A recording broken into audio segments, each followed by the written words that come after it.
check if the audio works. And it sounds like it does. Hello everyone. Dude, I scared the shit out of myself like 5 minutes before stream. Okay, so first off, I've mentioned before I have like an open window with a fan in it, like a window fan, so I can like cool off, right? And because of this, I can smell like the neighbors, like one of my neighbors is like cooking s'mores. Cause it smells like s'mores, right? And I can, I sniff near the window and I smell it more near the window. So it's like, it's not coming from inside the house. It's outside. Someone's cooking s'mores somewhere, right? And I go to the bathroom.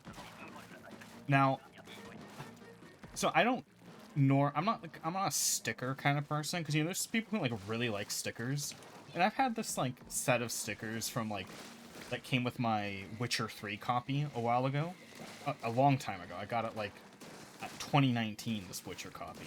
So I've had these stickers for a while, and I said, you know what? I'll slap one of those Witcher stickers on my computer. And I did that like 2 days ago, right? Now, I'm not used to that sticker being on my computer, but like, with the smell of s'mores, so kind of like, a campfire-y smell, I'm dead. And then the sticker's reflective, so when I walked in my room, smelling like basically a campfire, and then I see my reflective sticker reflecting something red, I had a heart attack because I thought for a second my computer was on fire. I was like, oh, and then I was like, oh wait, no, that's just the sticker reflecting the color red, and also I smell s'mores from outside. Like, I had a mini heart attack. I thought my computer was on fire. Like 5 minutes before I loaded things up today. I was like, I had like, it was the quickest, most intense panic attack I've probably ever had. It was like a millisecond long panic attack, but it was like extremely powerful. So I was like, oh, that's a sticker. Also, how bad is my team? I dumped all the A. Where's my team? Worst game ever. What the fuck was that game? I was just telling a fun little story. Meanwhile, my 3 of my teammates are AFK. What the fuck was happening? I was having fun. I was telling a story.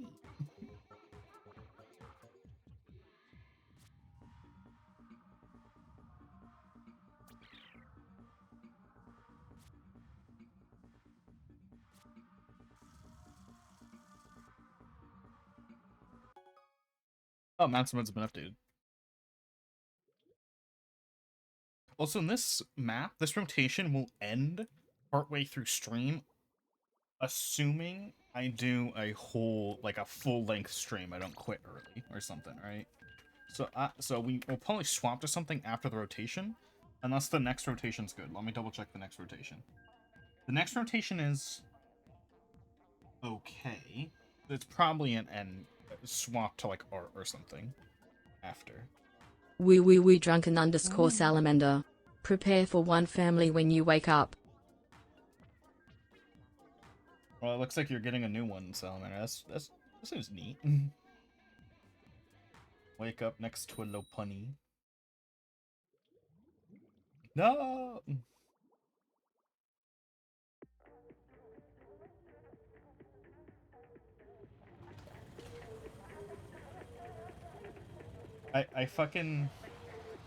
I liked one Spanish tweet because I was like, oh, this is like good artwork. Even the tweet was in Spanish, but it was about artwork and it was pretty artwork, right? I liked one Spanish tweet. Now my entire recommended on Twitter is Spanish. I don't fucking speak Spanish. I don't know what any of these people are saying. It was one tweet. Also, wait.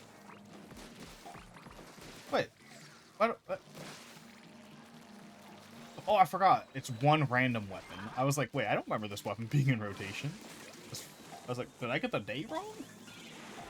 Yeah, I forgot. It's one random weapon, and I just got unlucky by rolling the worst weapon. I was about to be like, oh shit, do I have to quit Splatoon after 2 games?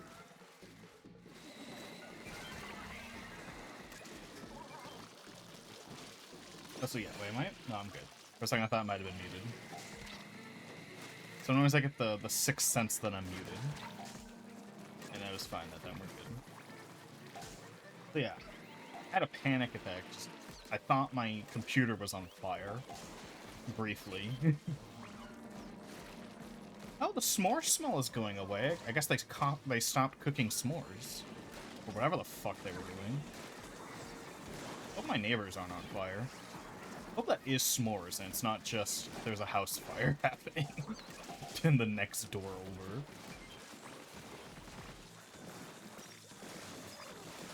I feel like I would have heard sirens by now if it was a house fire. I would have heard. Because if the fire was close enough to smell, that's like the fire department showing up like 10 minutes ago, right? But probably not a house fire. But then again, who cooks s'mores in the middle of the suburbs? I hate when it's one cool picking. Oh, I hate that. Yeah, like, I have a personal limit, because I'm like, you know, I'm someone who uses Twitter, so I know what annoys a Twitter user, because some people who just post there and don't use the app, if you're gonna retweet your own artwork, limit it to 3 per day.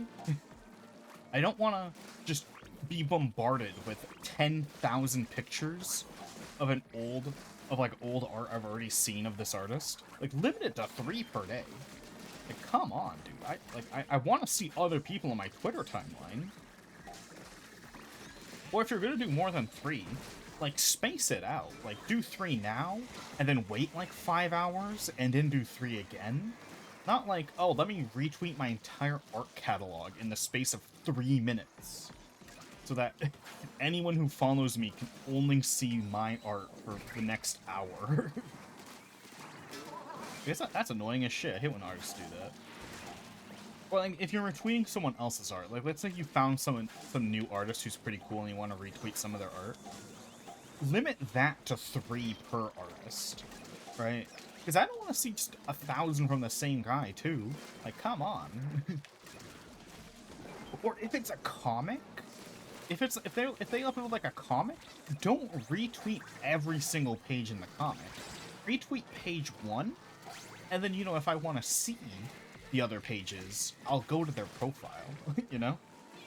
Because also what happens when you retweet every page in the comic, it's usually because you're reading the comic, which means you retweeted page 1, then page 2, then page 3. But how that's going to appear on everyone else's timeline is page 3, then 2, then 1. You know, it's going to appear in reverse order. So even if I do want to read the whole comic, if you're retweeting every page in order, I'm going to see spoilers. So, like, yeah, use a little common sense. First off, only retweet page 1. And if you're not going to do that, retweet it in reverse order so people see it in the correct order. Like, pick 1 at least. You know? Should make a guide to fucking Twitter etiquette if you're like have a big following. Because God, some people just annoy me. Like, there's some really cool artists I don't follow anymore because they break these rules consistently, and it just makes my Twitter feed unusable. Like, yeah, they just... Like, there's some artists I literally just don't follow anymore because of that. Like, you know, I want to see other things on my Twitter feed than just you.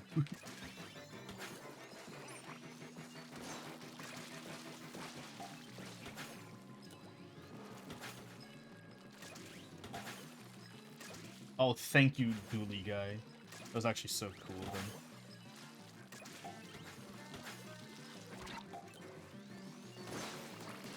Oh, you know, like an algorithm thing? It's like on everything. It was a thing on Tumblr too. It's just an algorithm thing. But you know what's also annoying? When you like a, like, political tweet, because it's like, you know, it's like on your side, right?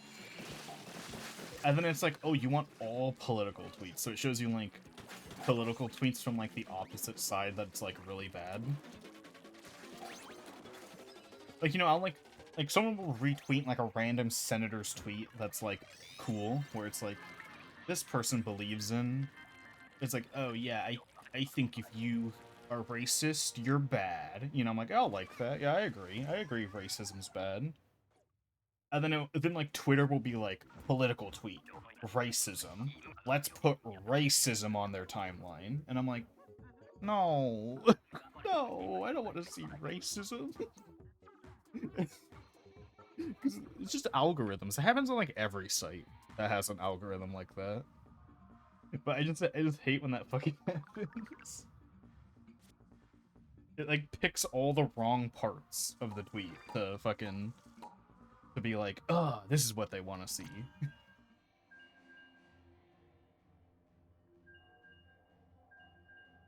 Yeah.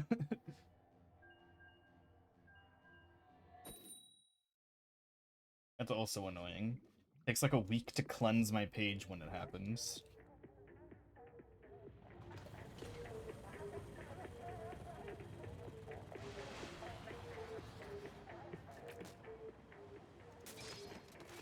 Okay, I'm unplugging my controller because I forgot to charge it, but 16 minutes should be charged enough, I feel, for a while.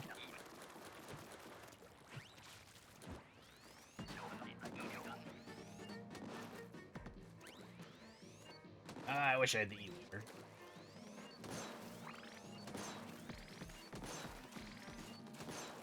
Yeah, I'm getting every enemy extremely low.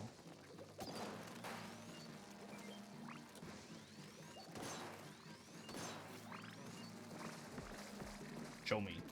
Show me your weakness. I 60% shot that. How is that not enough damage? Game.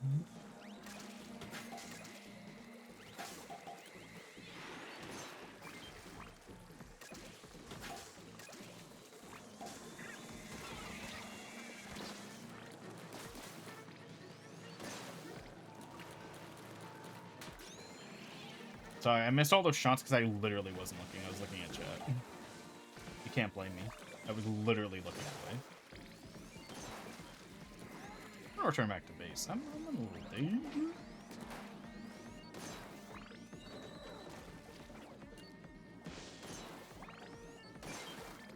Oh, hey.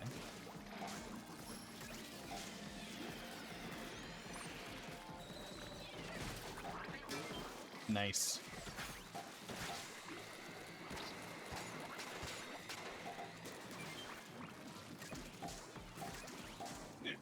Oh. Yay. No, I can't see him. Fuck. No fair, I couldn't see. Please. Thank you. Go to team.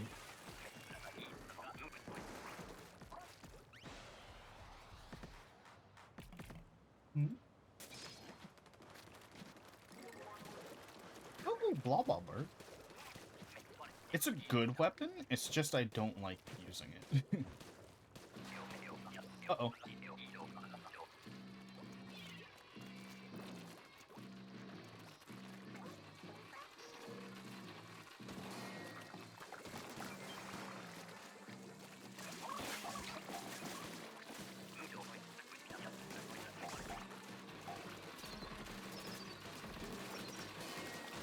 Easy.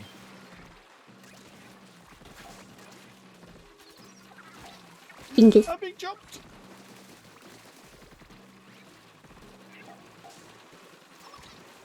I'm being jumped! I couldn't make it. Also, you're being this. Why'd the audio glitch out there? That was weird. Yeah, it's weird. The audio only glitch. Like, I used to think, like, the audio glitching out. Okay, we'll do it in a minute. I used to think the audio glitching out was, like, you know, my OBS or, like, you know, my capture card fucking up. Because I'm perfectly willing to blame those, because OBS can be buggy, and I do have a third-party capture card. You know? But, you know, Splatoon only does it when Splatoon's lagging, so I think it's mostly Splatoon's fault. It's whenever something lag-worthy happens. I don't know why something lag-worthy would fuck up my audio temporarily.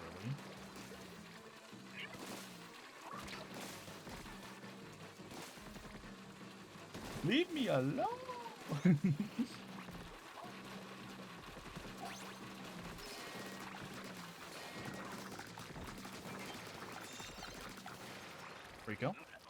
Alright, I'll do it now.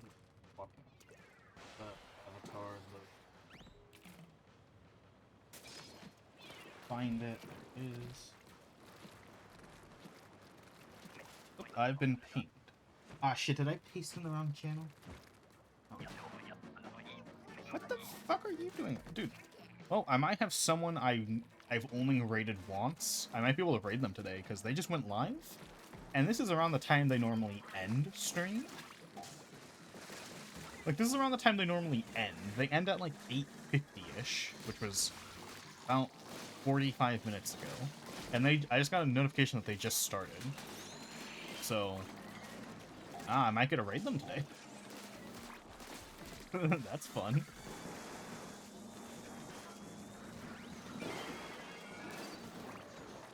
That's fun. Also, have we done the Shulk outfit yet? The one I'm wearing? I don't think we've done this one yet. I think this is one of the ones we haven't done yet. Which, you're the main reason, because this was on the... If you guys remember, this outfit was on the chopping block. This was one of the outfits I was considering not doing again, because I hated drawing it. Do you know what made me draw it? You know what got me to say, you know what, I will draw it this again? Oh, fuck. Oh, I'm dead. What got me to draw it again was the fact that this model was going to be, or is, not going to be, is, it's waist up. And the thing I hate about drawing Shulk is his pants. Shulk has the most complicated pants you've ever fucking seen.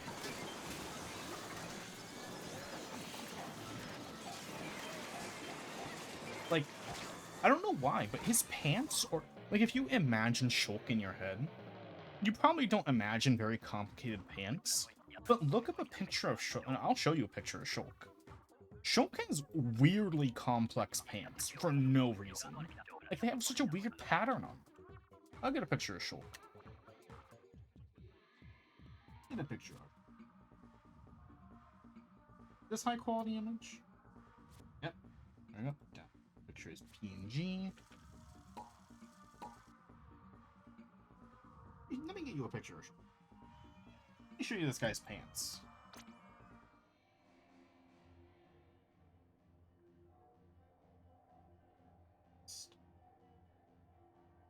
Drop to pant. Look at these fucking pants. Okay, I guess it's a little blurry. But look at this shit. What? Look how many lines there are. And also he has like weird little knee bracers. Those are also annoying to draw. Like, I wasn't gonna draw my character wearing his outfit because of his pants. But this model, it only goes down to like just below the belly button. And I was like, oh shoot, I don't have to draw his pants. I don't. His pants suck. I hate them. Complicated pants. I don't know. Like, his design is so simple. And like, when you think about him, you don't think about anything complicated. Then you look at his pants and you're like, oh, what the fuck is going on there? Whoever designed Shulk just went like, yeah, I'll give him some weird pants.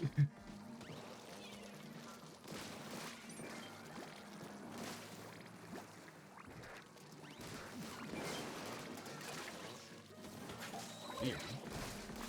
Shulk has such an interesting design. In like, almost not a good way. Like, you know, I'll criticize Xenoblade where it should be criticized. This is a small criticism, though. It's literally fine. I'm dead. Literally a minuscule sized criticism. But one criticism is that Shulk's... It's weird that, like... It's not even, like, Xenoblade's fault, technically. Wow, I'll get on with it. I'll get on with it. So, if you just looked at... If I showed you Shulk's design, like, before you ever experienced the game, you'd probably think his, like, necklace is super important. Because his necklace looks like a MacGuffin. The necklace Shulk wears in his default outfit looks like a MacGuffin, but it has literally nothing to do with the game. And the fact that in the game you can wear different armor that changes your appearance, and then you know that it, and you know, no other outfit has it. He just has a necklace. He looks like the kind of protagonist where his necklace is a MacGuffin, but it's just not. His necklace has nothing to do with anything. He just has a necklace. He's just a guy. He's just a guy with a necklace. I don't know, it's just weird. Like, it's not technically Xenoblade's fault. I mean, it's... You just expect a necklace that cool to be a MacGuffin. I guess I should show you the necklace. I guess I should bring it up. Oh, wrong button. This image does not have a good... Too blurry. Let's get a close-up. His necklace is so unimportant when they redesigned him twice. None of his redesigns have the necklace.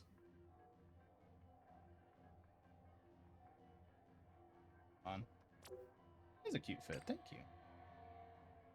Oh yeah, the Smash Brothers render shows his necklace off. Hold on. Hold on. Hold on.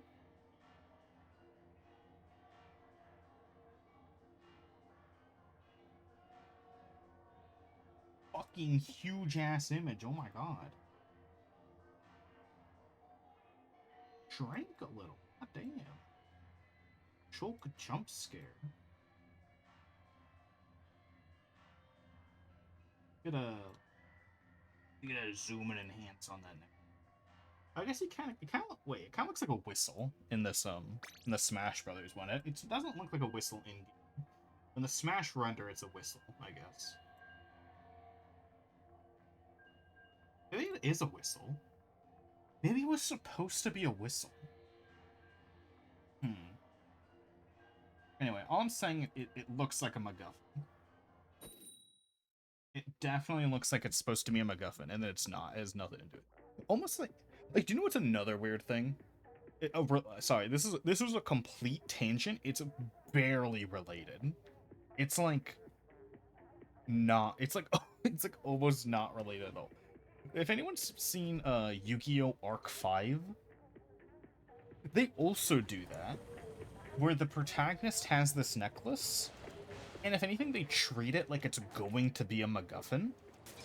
Like even the protagonist's necklace, it magically glows whenever he does something really cool. So you're like, oh, the necklace is gonna turn out to be magic, right? No. Yuya in Arc 5, his necklace has nothing to do with anything. And it just glows when he does something magical. So you think there's some magic to do with it, right? No.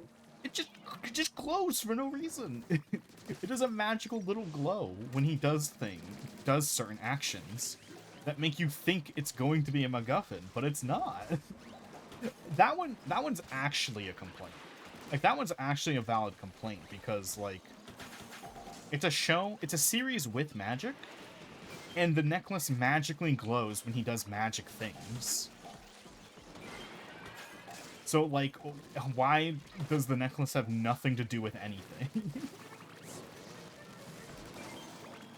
Like, in episode 1, when the protagonist summons something magically, he creates a new object out of nothing. His necklace glows, implying his necklace did it.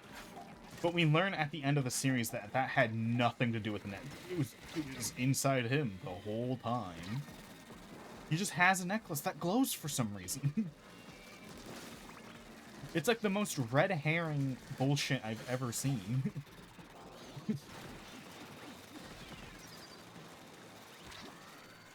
Oh, I should give myself a Yu-Gi-Oh outfit. I should draw a Yu-Gi-Oh character's outfit. But which one? And not Yugi. Like, come on, not Yugi. Maybe Judai's outfit. Or Cyrus's. Oh.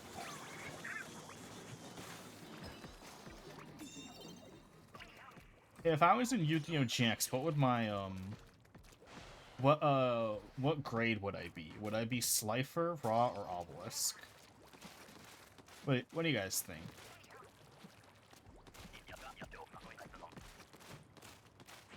I'm not going to explain what those classes mean, because I want you to guess without me telling you, and I think it's funnier that way, for the people who don't know what it means. What do you think? What class in Yu-Gi-Oh! GX am I in? Slifer, class, obelisk class, or Ra class? Ra as in R-A, the god, not as in like raw food.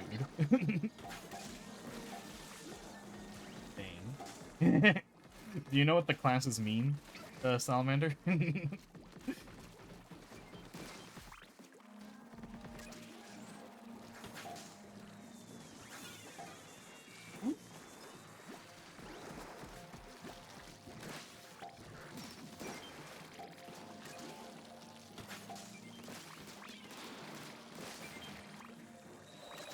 So technically in Japanese, Slifer is called Osiris, for also the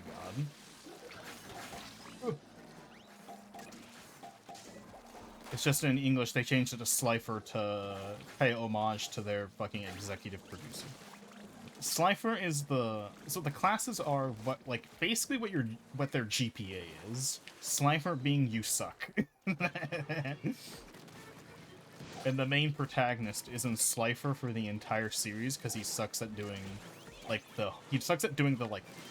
physical, like the class work, but he's really good at everything else.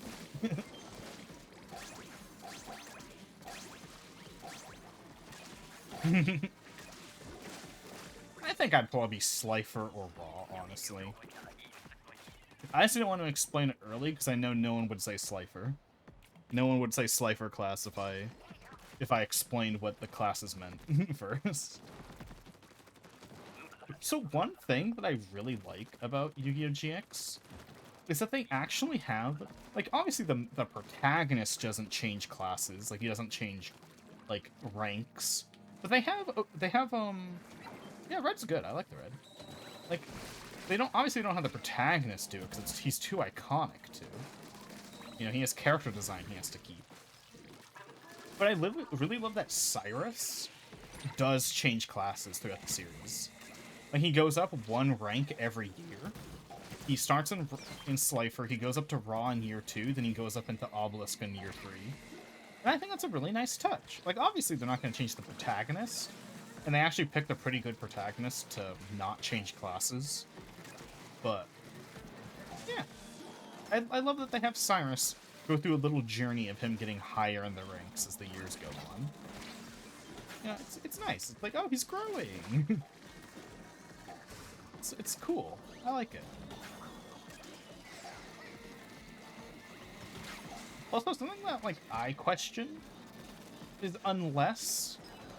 I don't think this is how it works. If it does, they don't explain it like that. But unless there's, like, a limit... Like, unless, like, being in the higher classes is, like... Maybe. But, like, so unless being in the higher classes, there's, like, a limit, like, only 100 like, only the top 100 can be in blue, right? Unless that's the case, I feel like being in red when you graduate would just be, like, not graduating, right? You know, having too few credits to graduate. Because how it works in that series is the school trains you for the professional league. So I feel like no one in the professional league would want, like, you know, someone who had a 2.0 GPA, right? You know? Right? So, like, I feel like if things made sense in the series, red would be not graduating. Like, red would be failing your courses. Like if you're on year 3 as red. Because, like, imagine you're, like, in, like, you're from the league, and right, and you're hiring people. You'd never hire someone who's in red, right? You wouldn't do that. You'd be like, oh, you were in red? No, right? You'd be like, yeah, you'd probably only hire people who are in blue, honestly. Because blue is the highest rank. Like, surely it would be red is failing. Like, you're not allowed.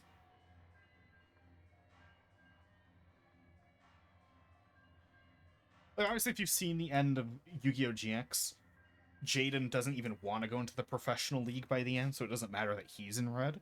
But I'm saying for all the people who are still in red at the end, surely that means you failed the course. You have to take another year of school, right? Surely you wouldn't actually graduate if you were in red. Right? Surely. Like, the only way I would see the opposite is if the ranks are not based on how good you are, but how good you are compared to everyone else. Right? Like, like blue is valedictorians. I mispronounced the shit out of that.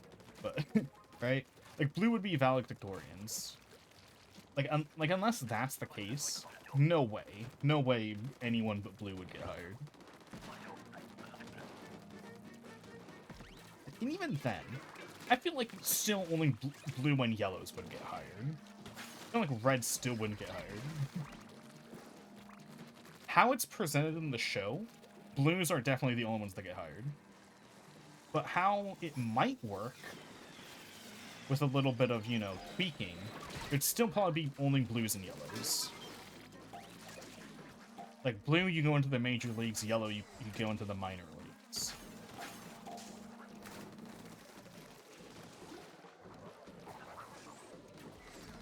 Yeah, I spent a long time on the Yu-Gi-Oh topic. This was a good tangent. Yeah, so I might draw Zara in a Yu-Gi-Oh GX outfit. Ooh. But one of my outfits is actually inspired by Aki's dress. Or not dress, what would you call that? What would you call what Aki wears? I don't know what I would call that. It's like a... I don't know what to call it. It's a strange outfit. It is a very anime outfit, because I can't even describe what it is. Yeah, part of it's kind of inspired. I used it as a reference, for sure.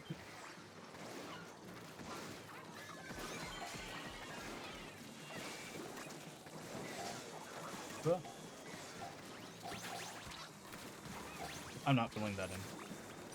Oh my god, we're dead. I don't know if... Nah, I might not do Dark Vision. It's a little hard.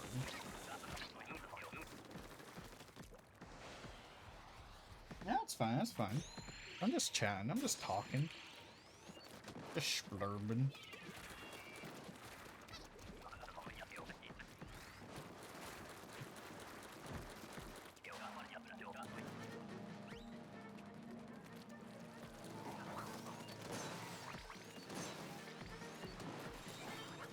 Man, Yu-Gi-Oh! 5Ds is such a good show. Except for that one part I hate.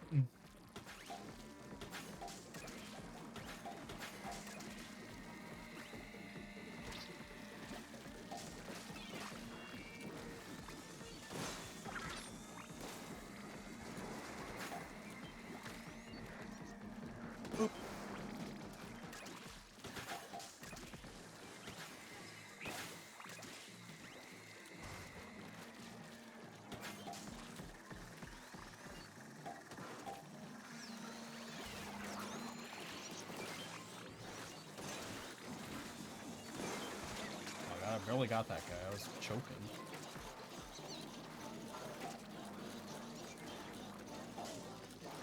I'm hearing a noise and I can't tell if it's coming from the room over, my sister's room, or if it's coming from my neighbor's yard.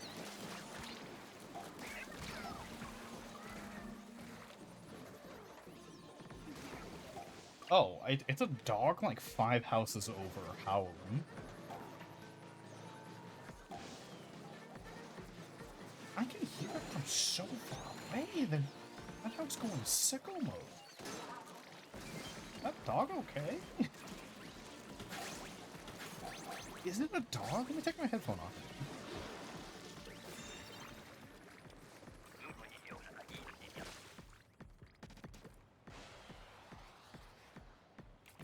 Oh, I can't tell. I think it's a dog. The blonde? Which, you're probably talking about Asuka. In English, her name is Alexis. That's probably who you're thinking of. Unless you're talking about the one from the original series, and I am trying to remember her name. It's like... What is it? If you're talking about the cute one, that's from GX, and her name's Alexis/Oscar. You're talking about the one from Yu-Gi-Oh! Duel Monsters, the annoying nerd one. I can't quite recall her name. Well, she's not that annoying. She's annoying in her first appearance, but then she matures between appearances, which is like a season apart, and then she's pretty chill. Pretty good character after that. I respect her. Because her character, she was meant to be a one-off annoying character that you're not supposed to like in her first appearance, then they just brought her back. They like mentally aged her up by like 4 years, even though it was like maybe a month in universe. Punk lady with what the fuck? Punk lady with dinosaurs? I'm thinking of every dinosaur character, and I don't know any. Oh, Sherry? Sherry LeBlanc? She didn't have dinosaurs, though. She had a chariot. But she was kind of punk. Punk lady with dinosaurs. I'm thinking of every dinosaur character, and I don't know any of them that are girls. Punk lady with dinosaurs. Punk lady with dinosaurs. You sure it was dinosaurs? Oh, you mean Mai. Mai. She didn't have dinosaurs. There were harpies. You're thinking of Mai. Also, I can't believe I forgot about Mai. I thought about a side character before Mai in terms of blonde characters. It's Mai. She has harpies and a dragon. A singular dragon, no dinosaurs. I think I know what you're confusing. So, Mai appears in the episode right after Rex Raptor. And Joey fights Rex Raptor and then Mai. So that's probably why you're thinking of dinosaurs. Rex Raptor is the dinosaur guy. They're like literally back to back in terms of first appearances. Right, it's Mai, M-A-I. That's probably what you're thinking of. Because she has harpies, which are kind of, they have dinosaur-ish feet. Because they have bird feet. You're probably thinking about that. Yeah, she doesn't start out punk. She becomes a punk in season 4. Trying to think, because there's that awful season that no one likes to think about that gets shoved in there. Yeah, she becomes a punk. She joins the Orichalcos, which is and then she puts on a really punk biker girl outfit for that arc. And I think after that arc too. I think she stays in the well, actually, she's momentarily a punk in the mini arc, the virtual world mini arc after season 1. In the virtual world mini arc after season 1, she is in a punk outfit, but she starts out not punk, I'd say. Then she does become punk after that. She adopted a new style. Oh. Yeah, she was like more of like. In her first appearance, she was a little more, like, refined-ish. Maybe slightly tomboy. And then after that, she definitely goes full punk. Ugh.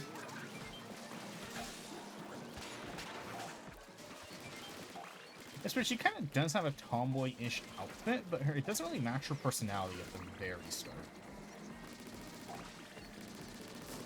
She's not very tomboy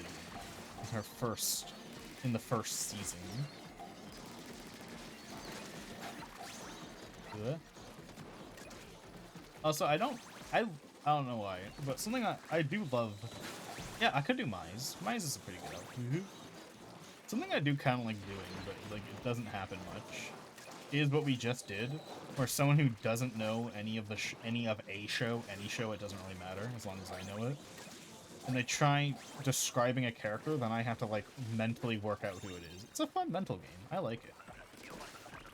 A fun little mental exercise. It usually happens when I'm talking about Ben 10. Because people be like, oh, I love that one alien. I used to love that one guy who was, like, this and that, and I have to, like, work out which of the 79 aliens it is. Because there's 79 Ben 10 aliens. That's always fun to do. I always like doing that. Wait, I think that would make it. The yellow one. And I'm like, oh, there's like 7 yellow ones.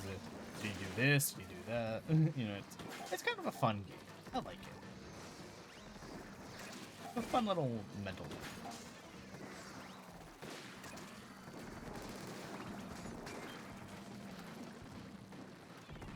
By the way, best Ben 10 alien is Pesky Dust. I like Hax characters. They're fun. Pesky Dust is definitely a Hax character. Like, Pesky Dust is probably one of the weakest physically in the Omnitrix, but Pesky Dust is definitely a high tier just for her hacks. Pesky Dust's ability is to put anyone to sleep with magical dust, though in her second appearance... Actually, it's magical dust, and then it turns into a laser beam she shoots out of her finger, which I don't like. I like the magic dust, because it's more fun that way. And, oh yeah. And she puts you to sleep, and then she can control your dreams. And in canon, they also have a pretty good lore for wild ones, like, you know, not the one, because Ben's not a wild one. He has a human intelligence. The wild ones are like super sadistic monsters. They like put you to sleep, and then they'll give you nightmares for like months on end. Oh, and not letting you wake up, by the way. You're asleep for months on end, and you have nothing but nightmares. Hey, that's terrifying. That's a terrifying little creature right there.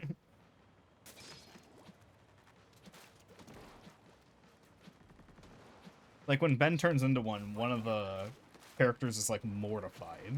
He's like, oh god, those things. I don't want to be tortured for months. I only got 2 windows. Terrifying little buggers.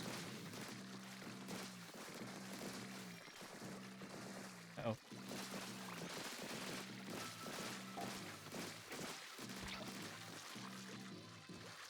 Help me!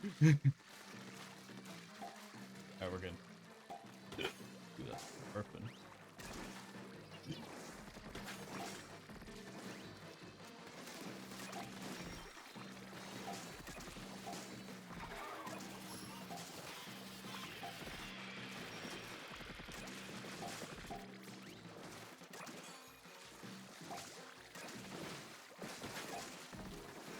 You know what a missed opportunity with I think it's more of a missed opportunity with Omniverse. Because, yeah, you could say it's a missed opportunity in all the shows, but Omniverse has a bigger emphasis on the galaxy rather than just the planet, just Earth, basically. So it's more of a missed opportunity with Omniverse. But just giving us alien lore. Like, there's very few aliens, relatively, that have official canon lore. Right? Like, come on, just give us a little, like, tidbit. That's all we want. Like, you could just be like, oh, accelerate.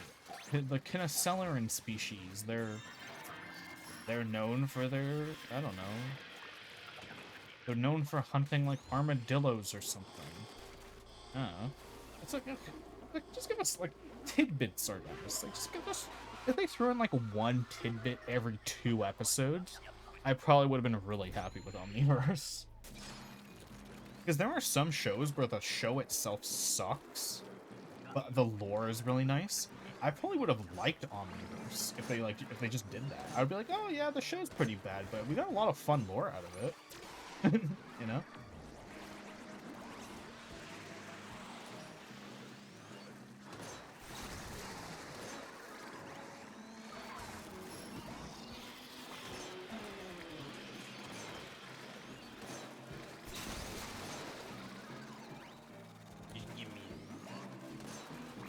Very few species got a little lore boost in Omniverse. They probably could have also done it in Ultimate Alien. Like, it's probably also an issue with Ultimate Alien. Like, I wouldn't say it's an issue with Alien Force or the original series, because especially with the original series, because the original series is very much tied down to Earth. And so is Alien Force, because the main plot of Alien Force is Earth is under an invasion. There's not much time to talk about space when they're currently trying to protect Earth.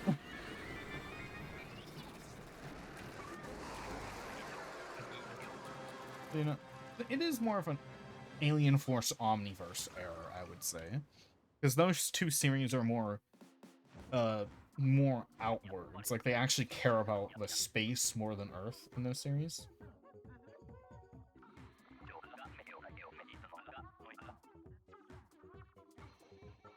It is something I would have liked.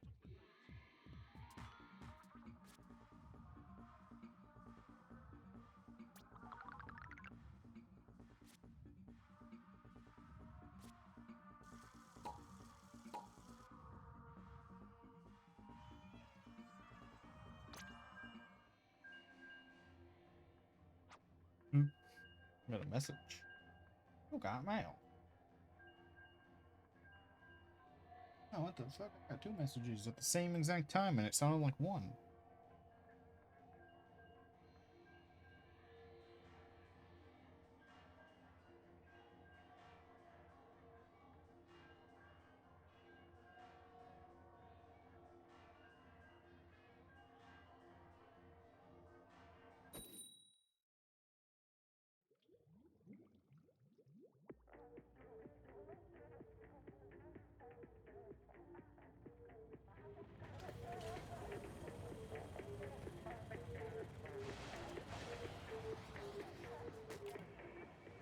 The ad ended almost exactly at... Oh, fuck yeah, I love this weapon.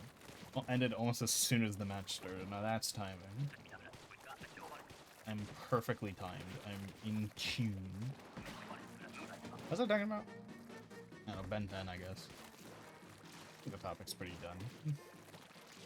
I love Ben 10.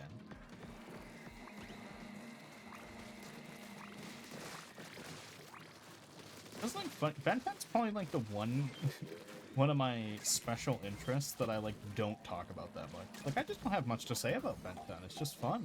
I just like it. Like, I can go on for hours about, you know, chaotic. I can go on for hours about like Cyberpunk Red. I can go on for maybe an hour. Oh, I was not close enough. When it comes to, you know, Ben, I can't go on that long with Ben 10. Again, maybe because it's like too long.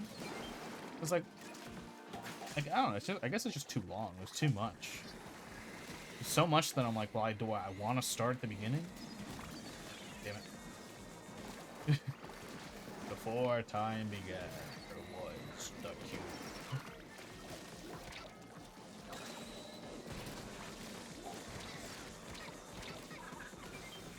Fuck.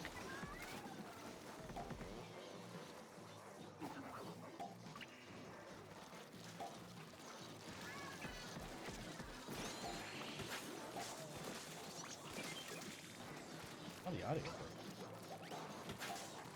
Please, team. Alright, thank you, team.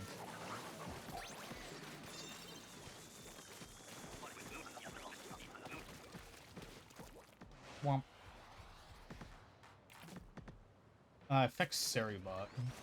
Dude, I was watching, cause I was tempted to ping everyone, but I didn't. I posted my friend's stream because they hadn't streamed in like a year and a half. And fucking Seribot just worked for them. Like, they didn't touch anything for a year and a half, and Seribot just worked. Me, I'm using Seribot daily, and Seribot breaks on like the weekly. Like, what the fuck? Like, why? Because sometimes I'm like, oh, did my authenticator token on Twitch like expire or something? You know, that happened. Like, some programs do that where it's like the authenticator token will expire after like a month.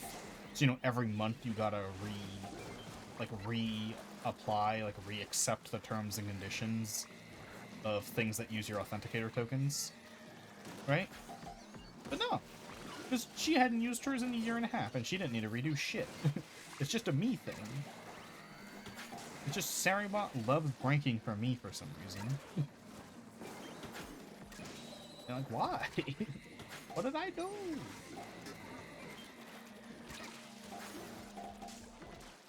And this time, these past 2 times I've had to fix Suribot, I didn't even have to redo my authenticator token stuff. I just said, hey, Suribot, work. And it was like, alright, I'll fix myself. I'm like, bruh. Why don't you automatically fix yourself?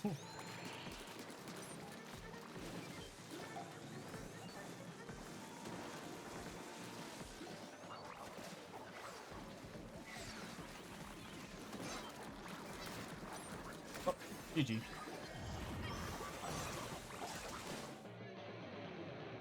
Good game. Also will do.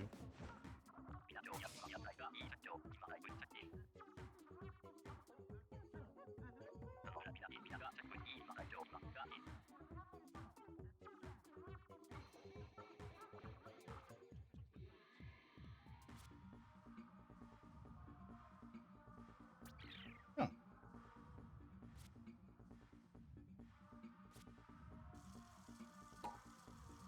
Womp.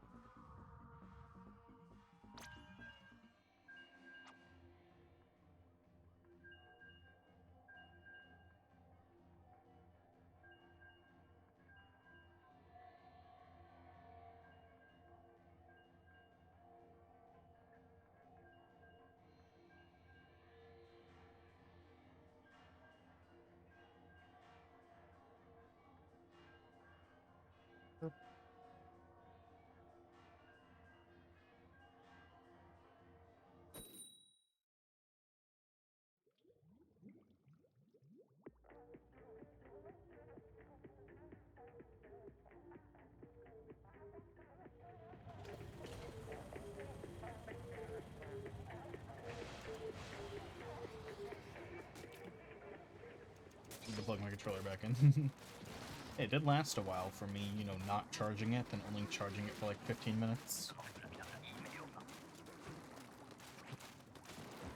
I don't know, with my new setup, I don't know why, this new setup is almost identical to my old setup, but in my new setup I just forget to plug in my controller. I just don't know. I don't know what the difference is. It made me go, oh yeah, I'm gonna forget. You know? Oh, that guy got so lucky. Come on, I want to get that lucky. What the fuck? I forgot that was even an option. He's got a Grisco weapon.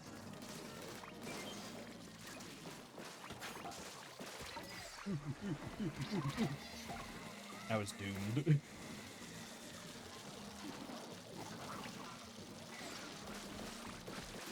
What was I talking about? I got completely distracted by that death.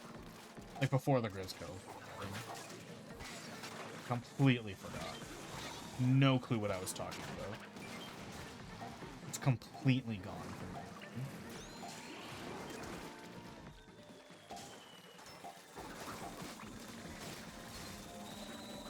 Wish. Wish again, please. Thank you.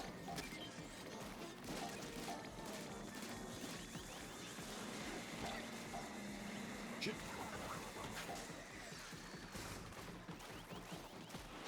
How is that not pulled? There we go, that's cool. Hope I'm dead.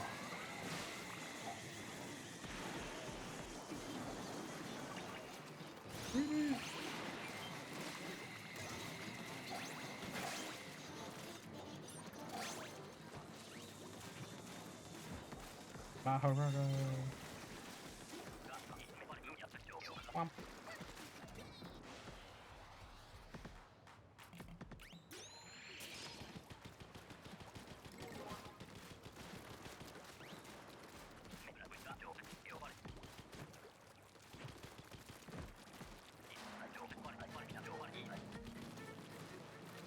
What weapon do I have?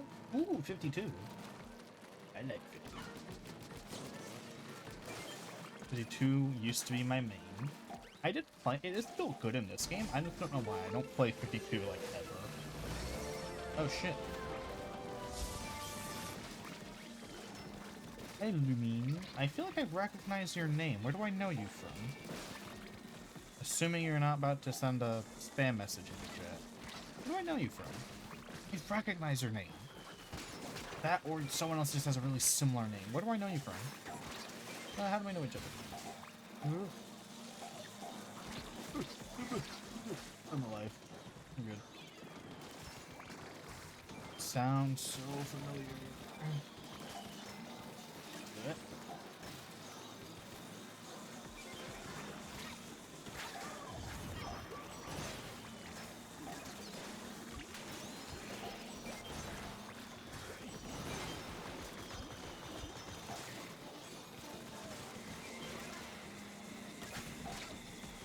Oh my god, hopscotch, dude.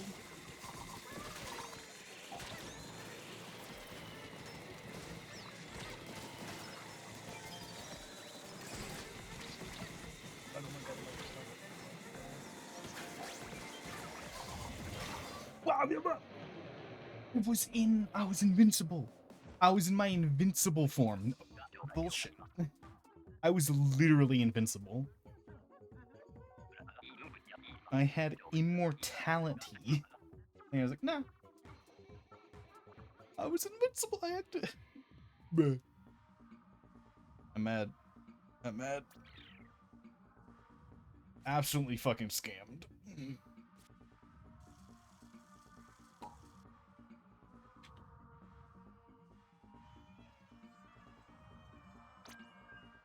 That's pretty cute.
No, I just saw a really cool Tears of the Kingdom art, and it just makes me think about, like, man, why did Tears of the Kingdom have to have such an ass ending?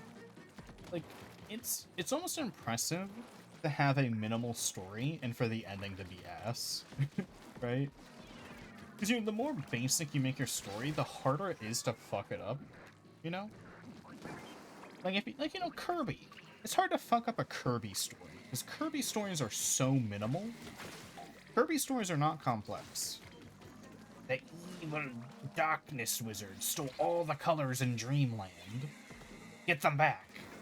Yeah, how do you fuck that? You can't. You can't fuck that up. The only way you could fuck that up is if the game ended with Kirby saying a swear word. You'd be like, what the fuck, Kirby? You don't swear. You can't fuck up a minimal story. And fucking... Here's the Kingdom had a minimal story, but then they fucked it in the last 3 seconds. And it's like, how? It was so easy.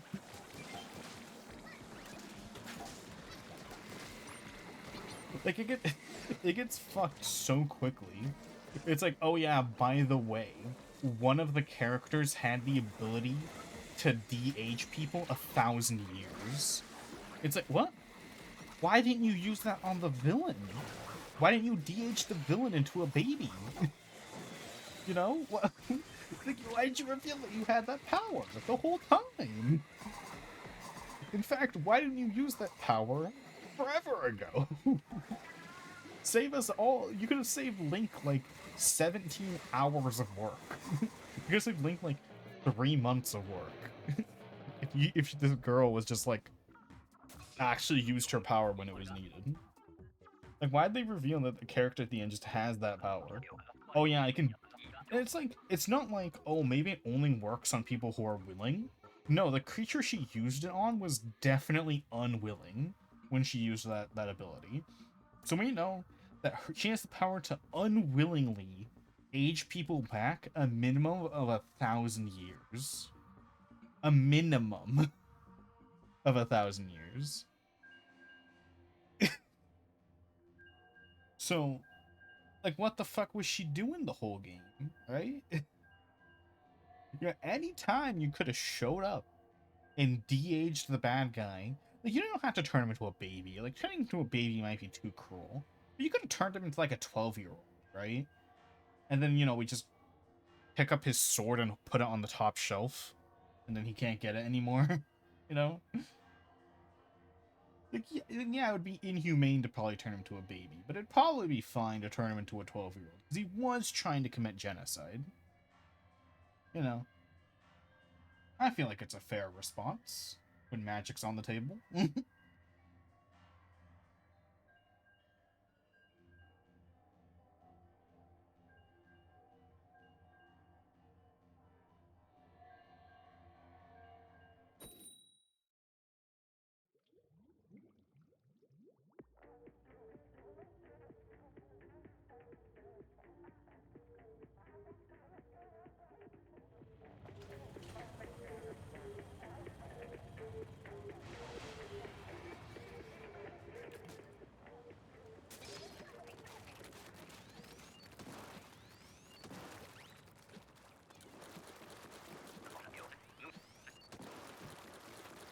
Yeah, it's just like the shittiest way they could have ended the game.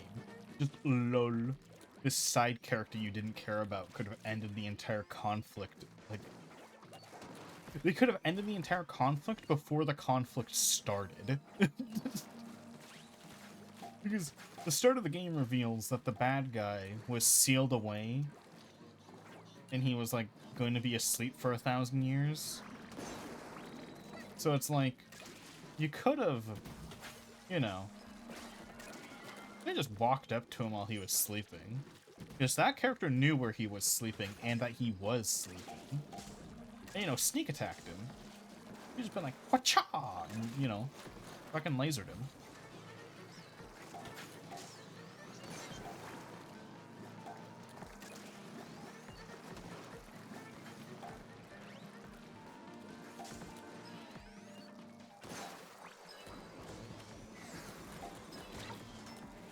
I don't know, it's just baffling to me.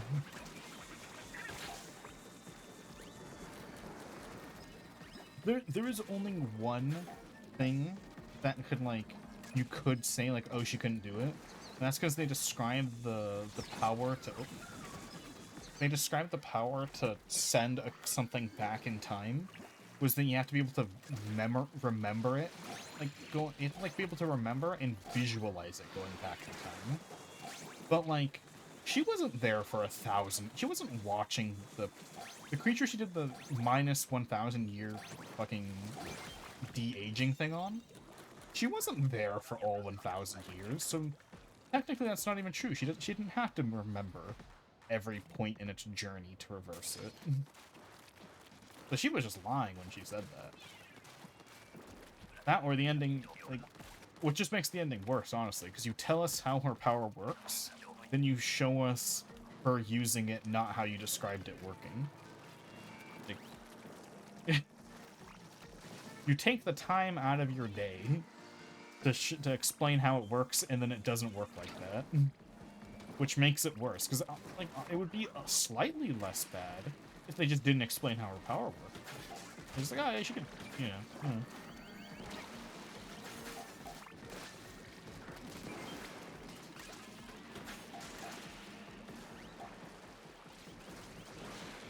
Ooh!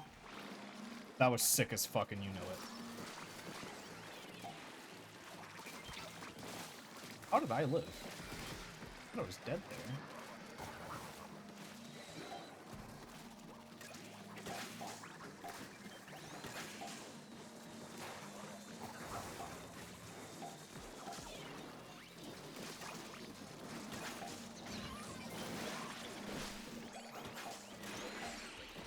I'm hoping...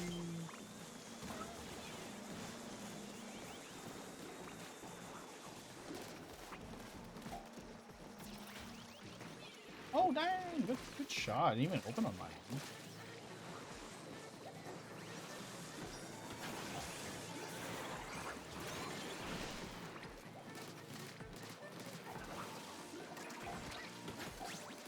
Easy. From the goat.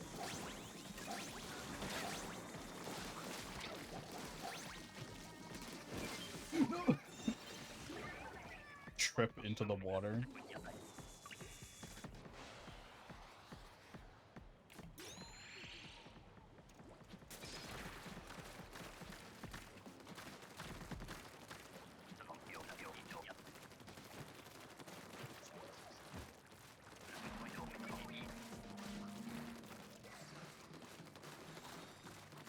Oh, I didn't mention it all stream. I don't know how I haven't mentioned it yet. It's been an hour. So, like, when I was at the dentist today, by the way, I went to the dentist today. I think my tooth issue might actually get solved soon, because we went to another dentist who's more competent. So anyway, after my dentist, it, like, struck me. Like, it's like, I don't know, just an OC idea and a comic for them just struck me out of nowhere. And I'm like genuinely like inspired and invested to make this character and actually make a comic about them. Like, because for a long time I've been like, I want to make a comic, but I don't know what, you know. Is making a comic just good for artists? Like, you know, it's quick practice. It's quick, consistent practice, and it's also just nice to do. People like reading comics, even if they're not that good. So it's also like, it helps you grow, it helps you get better, you know, it's just a good thing to do. But like, I never had any ideas for a comic. Like, you know how I was like, oh, the only thing I could do was like maybe a slice of life comic of my characters, but then I'm like, I don't have any funny ideas to do. And this character, I like thought about them, like my brain just felt inspired. I'm like, what if I combine two of my favorite characters into a character? Like two of my favorite like characters that already exist, like some of their traits, and I combine them into a character like that I made. And I was like, oh. I don't want to explain them because I'm still pondering. Oh, I should plug my door. I'm still pondering if I want to share it with you guys, like as I'm working on it, or wait until I have like the first part of it done. But it's not gonna be like a comic like chapter 1, chapter 2. It's more gonna be like you know, just like a mini webcomic type thing. You know, it's not necessarily in chronological order. It's just like random stuff about the character going on. It's gonna be like that kind of comic. And like on my notes app on my phone, I just legitimately wrote out like I legitimately just like scripted the first like 4 pages of like this character's introduction.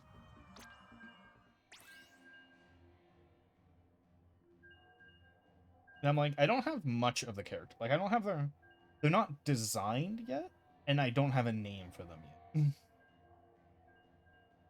yet. Again, it's hard because I can't like, because you guys can't really help me with the names and shit until I tell you about the character.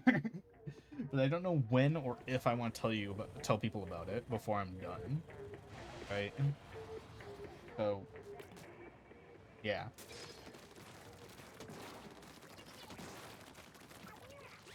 I might tell a handful of people. But I'm just not sure if I want to share it until they're done. I definitely need to advertise it a little bit. You know, I want people reading it. I want it to... Like, I can't just drop it, because then no one will read it. No one will know about it. How do people fucking advertise for, like, a mini-comic they're making? Because once people know about it, like, they grow pretty fast.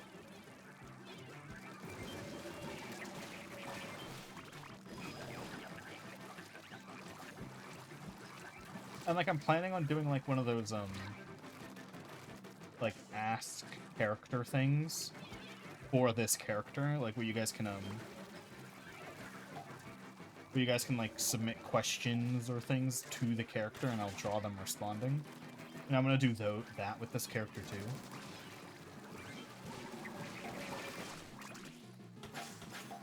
I can't wait. It's gonna be so much fun. I'm, like, genuinely in love with this character so far. Like, I got a personality, and, like, maybe a rough design for, like, a rough design for how they look, but not like they're... By the way, it's gonna be a superhero character. They're gonna be in, like, a superhero universe, and they're a superhero. I don't have, like, their outfit, for like, their superhero outfit, or their name, really. Like, I don't have that part yet. I also technically don't have what powers I want them to have. I have like a vague list of ideas for what powers this character is going to have. Mainly one of them is going to be super strength, but not like super duper strength. Like, they're not going to be the physically strongest character in their universe by any stretch. Like they'll probably lose an arm wrestling competition to most strong characters in their universe, but they're definitely way stronger than a normal human. Like, they could throw a car. Like, they could pick up a car and throw it. That's something they could do. Like, they're strong. Yeah, really strong. But there's a lot of characters in the universe who will be able to just beat them in that regard. It's gonna be like a, there's probably a word for it. It's gonna be like you know, like Marvel, DC, Invincible, where like it's a universe where it's like full of superheroes. Like superheroes just pop up. The world pretty much accepts superheroes exist. It's gonna be that kind of universe. You know? How did that not go? Ooh, we're good. That's the kind of universe this character is gonna live in.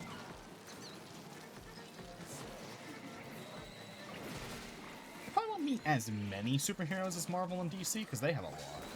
But there's going to be, like, minimum... Like, I'm not going to design and draw them all immediately. But at minimum, in the universe, there's going to be, like... Oh, I'm so dead. It's going to be, like, I don't know, like, 50 superheroes in the city they're in. Of varying power level.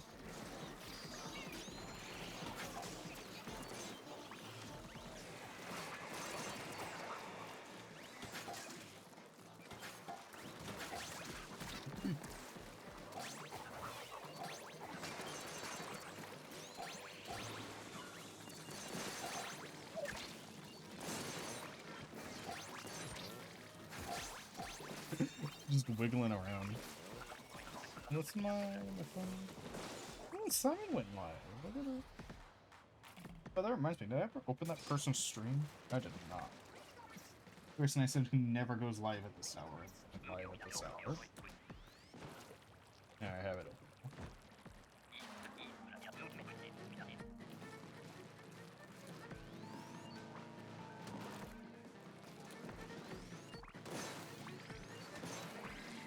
Yeah, so I'm really excited. I might tell you, Salamander, about the character. I have like 4 people I think I'll tell about the character before they're like done, before they're ready to show off.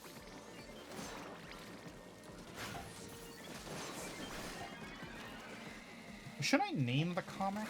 Because I feel like you only name comics if they're gonna have like a story, like an overarching story. Like no one names a comic if it's gonna be like just tidbits and stuff, you know, like a page or 2 here and there that are not like overarchingly connected. But you know, a name for the character should probably come first. Naming is when I'm making a character, the name is probably the most difficult part. It's like this is like gonna be their whole identity, is their name basically. And like, you know, I want to pick a name that like suits them, maybe has a meaning, but I don't want it to be too obvious. I want it to be like cool, but not, you know, overdone. Names are so fucking hard. You know, one of my characters' last names, I was struggling on their last name forever, and then I just said, fuck it, I'm gonna pick a random name, and then I did, and I liked it, so. Hi. What a name. Hi, how are you doing? What's up? What brings you by? I didn't use any of my specials.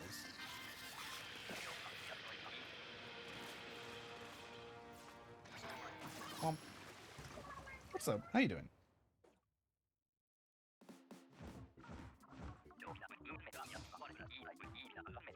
Well, that's a shame. Hope I can keep you occupied while you try to get sleepy. Try to... I don't know.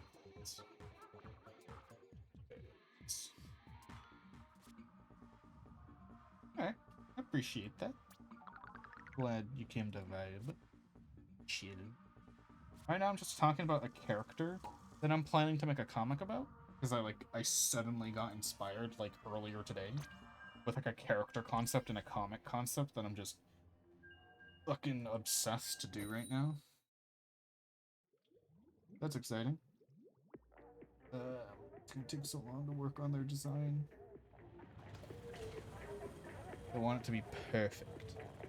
And I want everything to look great on this character. So one thing about the character is going to be magic themed. I also had to think of like what kind of magic I want them to be like related to. Semi-magic themed. Semi. They're not gonna know like I don't want to say too much.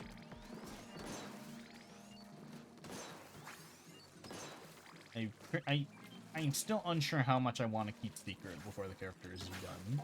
Because right now, I thought of the character today. But currently there is like 0 work except for some of the thoughts in my head for this character.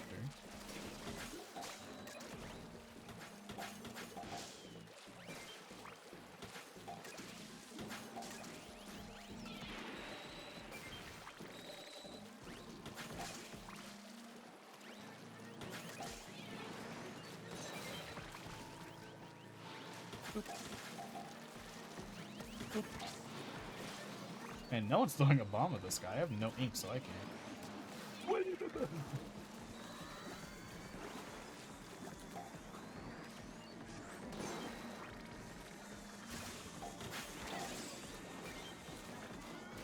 God, I wish I had Squiffer right now. I want to jump while I'm charging.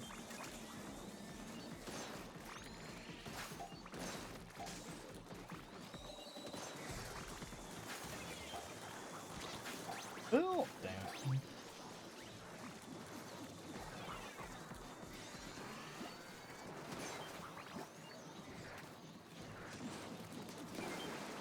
If I fuck that up.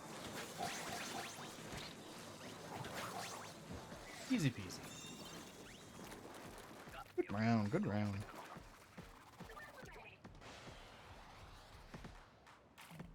Yeah, there will definitely be a council of people who I will tell about this character as I'm working on him.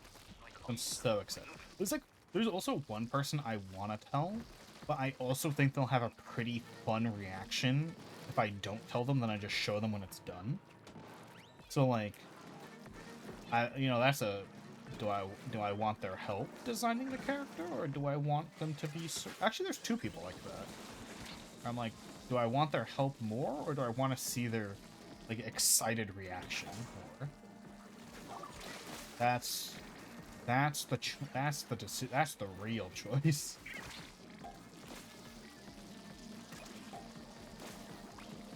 So the comic is like gonna be like maybe some longer comics. The first like piece of info I do for them is gonna be a longer comic. It's gonna be like almost like a chapter, like 6 pages. And that's short for a comic chapter. Comic chapters are usually like 12. Like 6, 8 pages maybe. I've currently scripted out the first section. Just rough draft, obviously, but scripted, not storyboard. But, before I go any further, I need to design the character and shit. Name them. No point in storyboarding if I could storyboard. I know, like, what their proportions are going to be. I know what, like, body type they're going to have. I could storyboard it with that basic part done.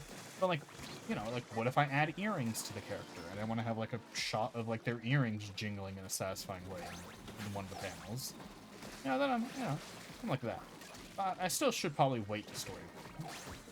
Just concepts right now. We're just working.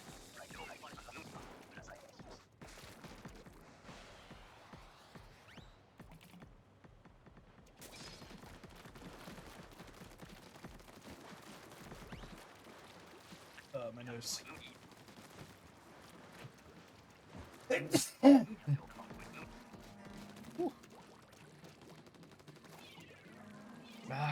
I have to try to stop thinking about them, because talking about the character when I'm not sharing that much information is gonna be boring to listen to.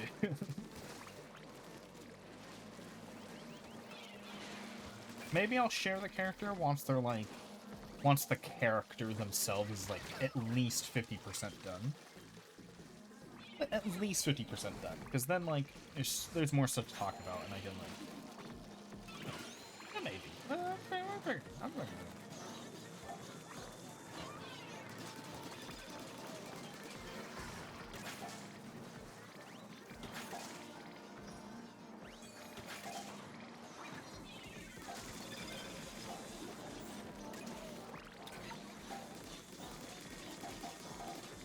No, I thought I got them all.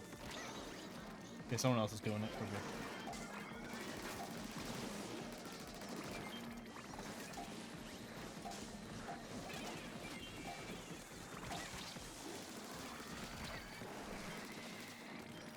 I don't know how I didn't die there.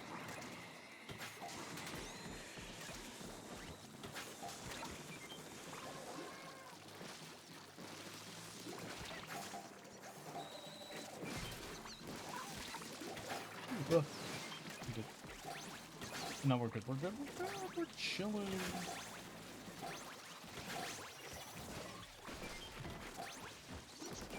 Good game.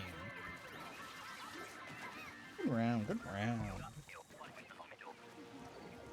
No emergency wave. We're good.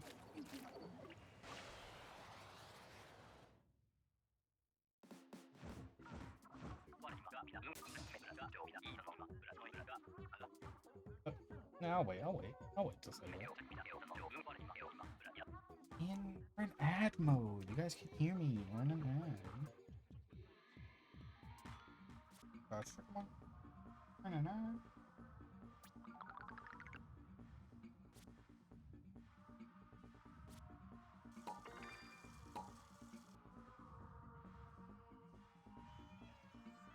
Yeah, you know something nerdy I'll talk about?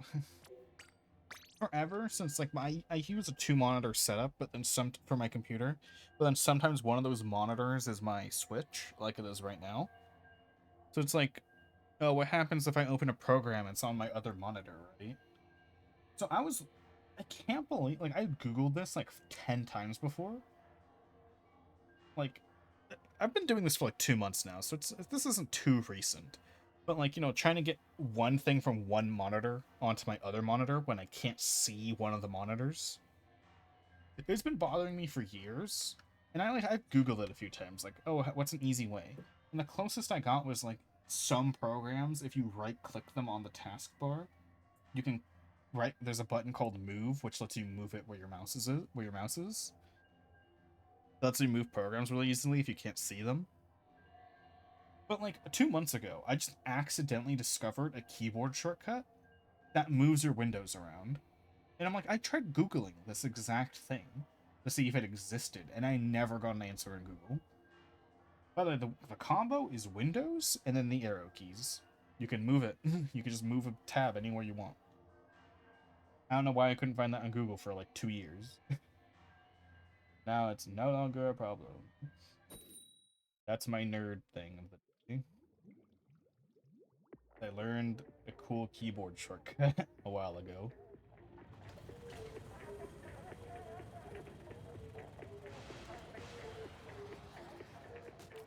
Oh, yeah, so the thing I want to talk about. So I realized that like the reason my new room is probably so hot is because of my computer. This is the first time I've had a computer like in a very small enclosed space. And yeah, computers heat up. That's probably why my room gets so toasty. No. Which is kind of exciting for winter. Because, hey, my computer might actually heat up my room. Because I used to only have my computer in, like, the living room. Which, you know, is a pretty big space. Most living rooms lead into a kitchen without any doors, you know? So, you know, it's, like, impossible for a computer to heat up, like, a living room when it's just one computer. Now that my computer's in a small enclosed space where I close the door often, it's been cooking my room a little bit. Today, it was hotter in my room than it was outside, and it's summer. Right? So yeah, that's how, yeah, it's been cooking my room a little. It's been cooking, it's been heating me up a bit. And you might say, it's not summer, it's autumn. Wrong. Summer lasts for a month. March to all the way to mid-October, where I live. And the rest of that is winter. Nah, there's like 1 month of spring. There's like 1 month of spring where I live. The rest of it is definitely summer and winter. I hate climate change. Back in my day, summer used to only be 3 months long. Wasn't that just great, guys? Remember when summer used to only be 3 months long, and now it's over half the year?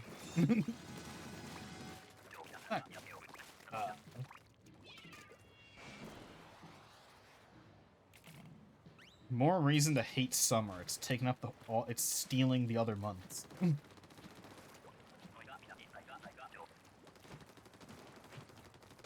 I've always wanted to move somewhere where summer doesn't exist.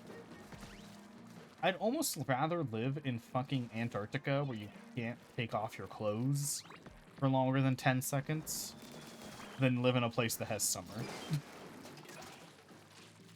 Assuming I had, you know, all of my modern amenities, like the internet, which you probably wouldn't have in Antarctica. I'd rather live in an Antarctic climate than in a place that has summer as a concept.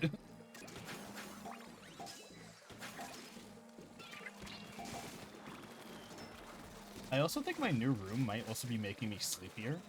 Because you know how, like, if you can see the sun and the moon, you get sleepier? Like, you actually do get sleepy at nighttime when you can see the moon and shit, or you can see the sky, I mean.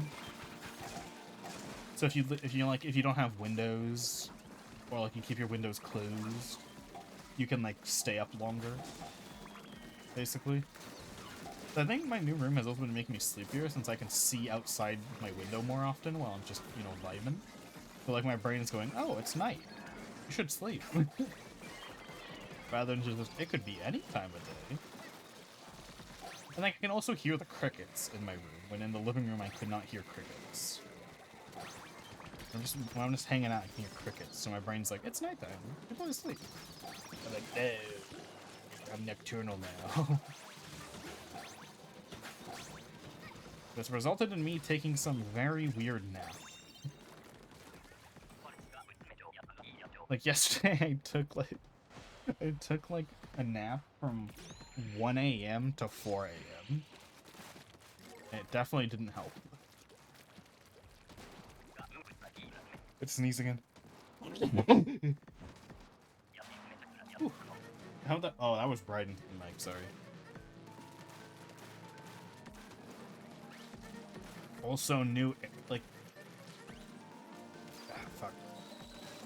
So I already mentioned in previous streams how I usually sneeze towards my right, and my microphone is unfortunately to my right. But now to my left is a wall, and I'm like, my brain doesn't want to sneeze towards the wall. It's like, you know, if it's like a gross sneeze, then I'm gonna have to like clean the wall if I miss, you know? Because, you know, some sneezes come out of nowhere. No one talks about how some sneezes you literally don't have the reaction time to react to. They just come out. They just go, you're sneezing now, and then you sneeze. You don't have the time to, you know, cover your mouth. It just happens. I thought I was using the undercover. Yeah, like, instinctually my brain doesn't want to sneeze towards the wall, so now I'm even more likely to actually sneeze directly into my microphone. Which is not good, because that is loud for people who are, you know, listening to my microphone.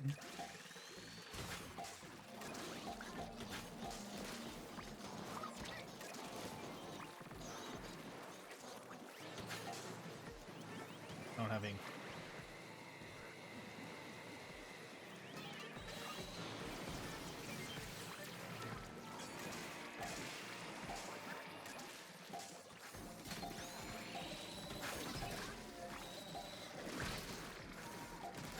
Please. Oh, the goat. Whoever did that was the goat.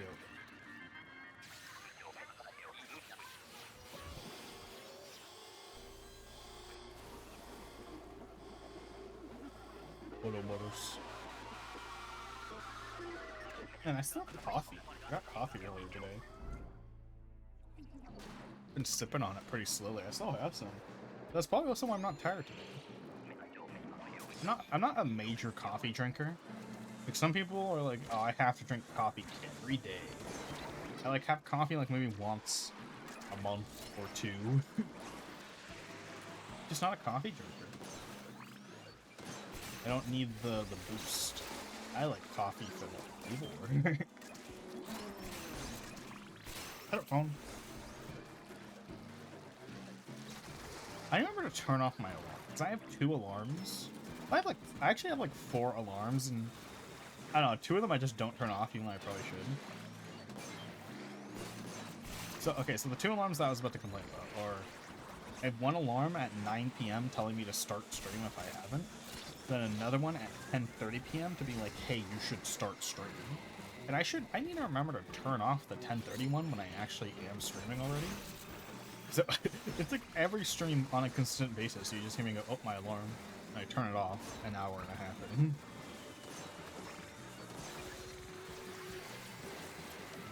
Oh, he blocked me! He came out of nowhere! My other 2 alarms are kind of funny. I just haven't turned them off. One of them is a 4 p.m. alarm to start the Discord watch party that we haven't done. And then on the days I didn't do watch parties, I had a 4 p.m. alarm telling me to read. Because I should, I want to read more. And I just haven't been doing either of them. So, but I'm like, it's just, it's kind of nice knowing when 4 p.m. is. Like, just getting reminded that it's 4 p.m. Helps keep my mental clock on track. I feel my phone vibrate. I'm like, oh, it's 4 p.m. I don't know. Just nice. Then my other alarm is my old 6 p.m. alarm, which I haven't turned off either. That was my reminder to shower, because I preferred, forever, I preferred nighttime showers. And I'm like, I should probably take it around 6 p.m. because I'm never doing anything at 6 p.m. So, it's nice having a little alarm set to shower. But now I've moved on to morning showers just for one reason. I still prefer nighttime showers. Because, it's nice also having that, like, wake up in the middle of the day. Well, 6 p.m.'s not night, but, like, I'd get the alarm and then maybe, like, an hour later I'd shower. Just because it puts it in the top of my mind, basically. Like, I prefer evening showers because, they wake you up. They're just nice to do. But, for the past, like, maybe year and a half, I've been doing morning showers. And that's because... So it started with 2 things. I had a beard care routine, and also it helped to remind me to brush my teeth. So it's like, oh, I'll just, I'll do both of those things immediately after I brush my teeth. But also, like, the time it takes me to brush my teeth, 2.5 minutes, or like 4 minutes if I floss, which is most of the time. Then it's like, that's enough time for me to air dry. Like, not even need my towel, basically. And it's better to air dry a little bit, depending. Then, pat yourself down afterwards. So it's like, oh yeah, I'll take a morning shower, because then I can brush my teeth afterwards, and then I'll air dry, So it's strategic. Efficient.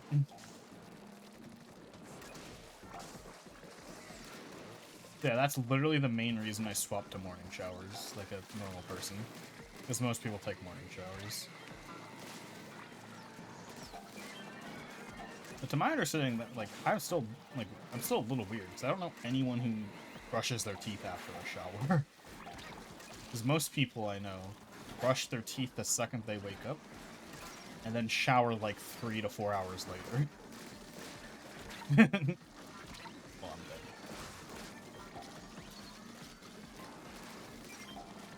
Yeah.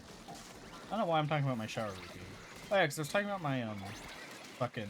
Ooh, I'm being fucking chased. Because I was talking about my alarms. Yeah, I have 4 alarms that go off every day that I probably don't need. Like, I could probably turn all 4 of them off and my life would be fine. I just haven't. I'll probably only not have those alarms when I get a new phone. Which I won't need to. My current phone is still running pretty well for, like, still running probably like 90% the like speed it was when I got it. So, you know, probably a long time before I get a new phone. I don't need a new phone. I'm fine. I never got the obsession with getting a new phone. It's like, does your phone really need to be more powerful? Like, what are you gonna... Like, the most intensive game 99% of people are gonna play is, like, Pokemon Go. And right now, any phone made after, like, 2000... Any phone made after 2019 is gonna be able to run Pokemon Go. Like, yeah, my old phone before 2019 could not run Pokemon Go and shit. Like, I don't play Pokemon Go, but I tried it when it came out. And I'm like, yeah, that phone couldn't run it, but yeah. This phone, it's not like I've intentionally got a top-of-the-line brand new phone. It can run those games fine. It's not like I need them. It's like, yeah, I don't see the point in getting a top-of-the-line Samsung 12 or whatever the current Samsung is. I don't remember. Yeah, it's like, yeah, I don't see a point. I don't need them. My phone can run anything I need it to run if I wanted to pick up those games. I used to play the Harry Potter version of Pokemon Go. That was a fun. Then it shut down because not enough people played it. Because everyone was trying to make the... Oh, fuck, I died. I tried to throw a bomb, I swear to you.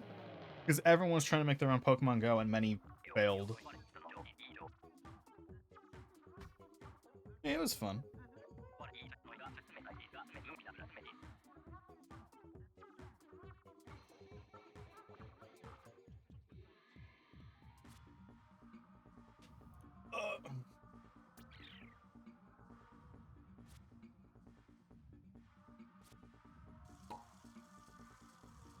Speaking of Pokemon, you know what's weird about Pokemon?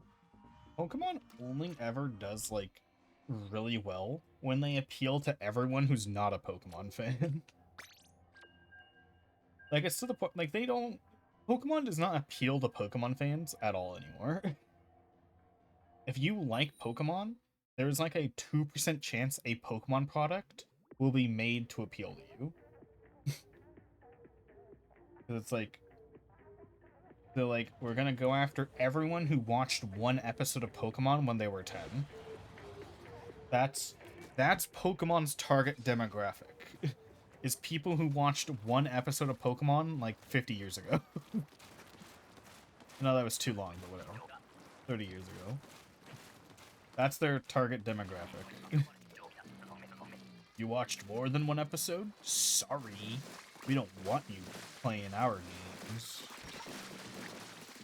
I heard modern Pokemon Go is probably better, like is better now for Pokemon fans.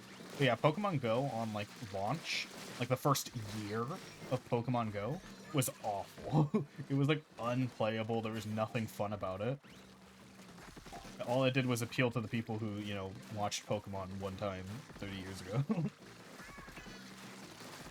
Dang. That's old.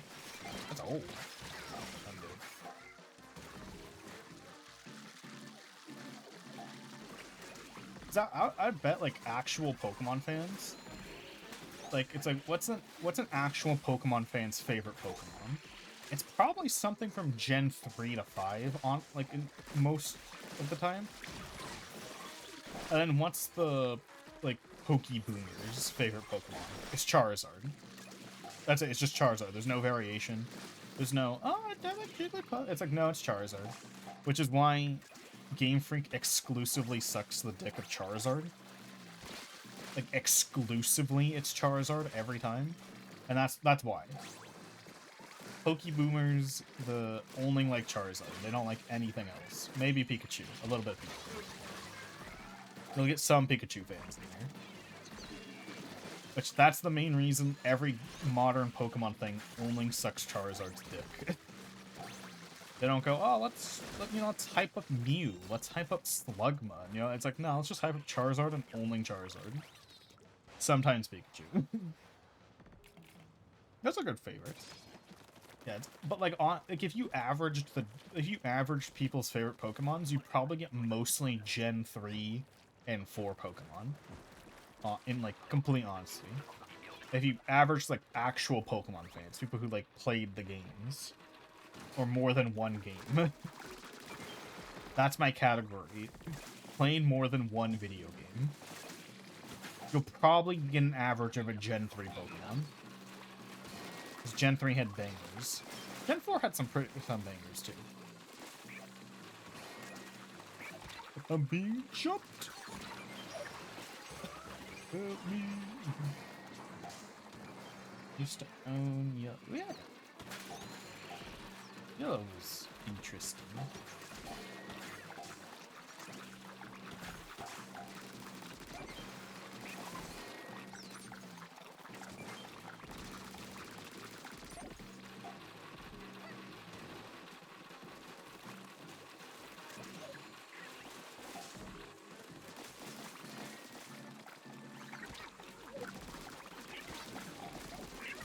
No.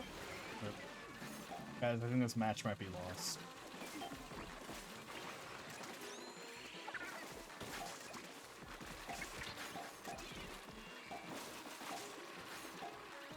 Come on, 3 more. Jump, jump. Come on, come on. Move out of the way, please, so I can yoink those eggs. Nice.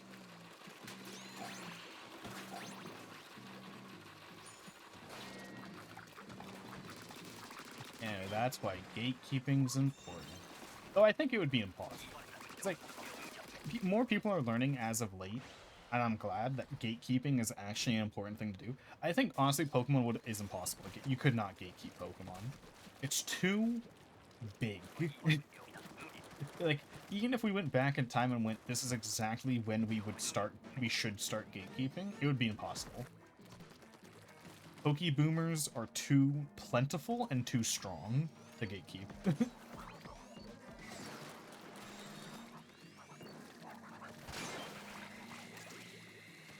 The downfall of Pokemon was inevitable. Sooner or later.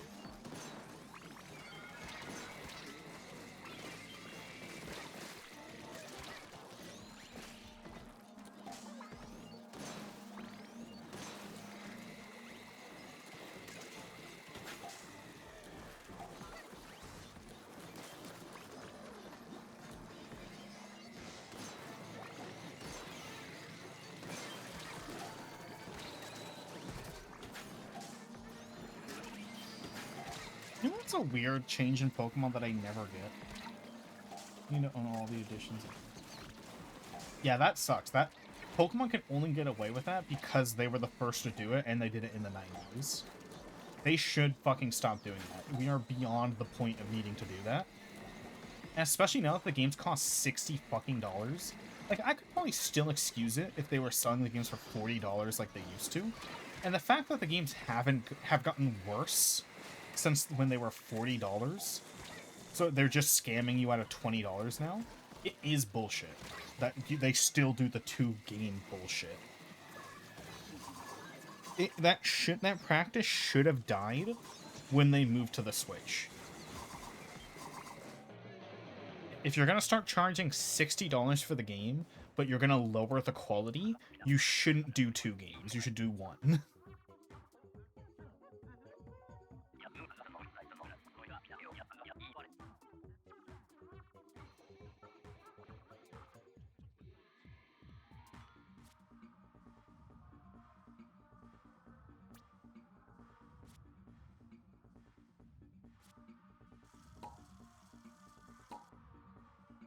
Wham.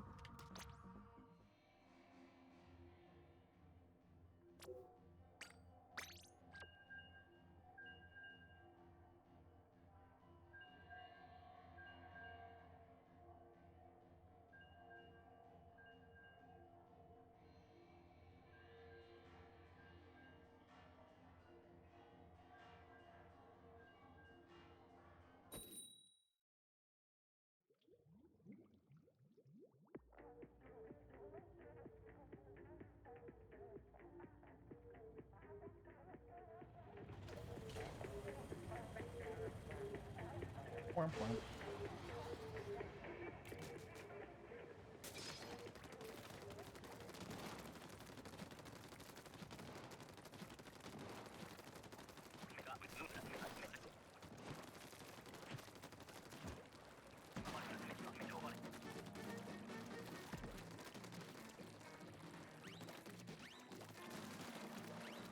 Oh yeah, I forgot. I was gonna say I was waiting for the ad to be over.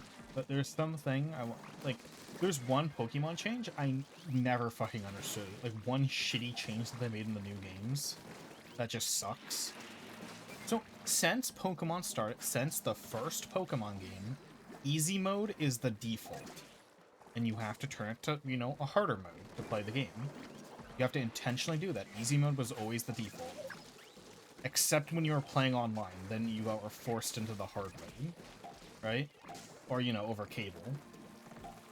But, like, in the recent gen of Pokemon, I remember everyone complaining about this. They removed hard mode. They removed, it's not even that much harder, but they removed it. They removed the option to go into hard mode. Like, default, it's always been easy, obviously. But they removed the hard mode option. So you have to, like, simulate it yourself. You have to close your eyes and pretend you can switch it to hard mode. Is that why did they remove it? There's no reason for them to remove it. Like, literally, it's like the most baffling change. It's an option that a lot of people like turning on to make Pokemon harder, because the games are... And also, especially when the games have been getting easier and easier, like, there's no coincidence that there was an uptick, that there was a massive, massive uptick in Pokemon challenge runs when the game became insanely easy. Like, when you could start beating Pokemon with your eyes closed, an insane uptick in challenge runs happened. Not because they wanted to make the game more difficult. It's because random YouTubers realized, oh shit, the game's so easy now, I can clickbait a challenge video and not be challenged during it, you know? Like, if it's like Pokemon Black and White, but I only use Fire-type Pokemon, it's like, that's an insane challenge. Like, only Fire-type? You're gonna get stuck on some gym leaders. Then it's like that's a challenge. But then it's like if you do Pokemon, you know, if you did like Pokemon Scarlet and Violet, but I can only use ice types. It's like, oh yeah, ice is the worst type. But like, you're playing Scarlet and Violet, so that's the easiest challenge run ever. The hardest Scarlet and Violet challenge run is gonna be as hard as just playing Pokemon Fire Red without a challenge on. That's how easy the games have gotten. That you take any standard challenge run, it's still gonna be easier than just playing one of the older games without a challenge. Like, that's why there was a weird uptick in Sword and Shield of challenge runs. Of, like, YouTubers who have never played a Pokemon game before doing challenge runs as their first run. Because the games just got so insanely easy. Like, fucking X and Y was insanely easy. And people complained about it. But now it's the norm. Now insanely easy is the Pokemon norm. I'll tell you how easy X and Y is, even though I like X and Y. X and Y is so easy. There are 5 gym leaders in a row that are level 30. 5 gym leaders that are level 30. By the fourth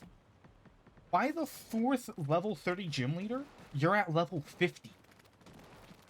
You're at level 50. It's like you still have one more gym leader who's level 30. You're way over leveled. You're way too strong. Like, I did a run recently. I did a run of X and Y. It was like a year and a half. But like, I wasn't trying to over level. But I was by gym 7. The Pokemon were level 40, and I was level 65. Just from battling wild Pokemon and trainers that were on my path. Like, I would run from a lot of fights, too. I would run from most fights, and I would avoid as many trainer battles as I could, and I was still over-leveled. Because reminder, the Elite Four in X and Y are level 60, when in most Pokemon games they're about level 70. Like, I think the strongest Elite Four Pokemon in X and Y is level 65. Something like that. I don't know why they made X and Y so just baby easy. And I was technically that was after I played Pokemon Unbound, which is a semi-difficult Pokemon ROM hack with like actual story in it. By the way, play Pokemon Unbound is the best Pokemon experience you will ever have. Once you play Pokemon Unbound, you'll hate playing any main series game. It's so good. And it has a difficulty slider. You can play normal, you can play easy, you can play hard, and you can play ultra hard. I have been doing my playthrough on hard.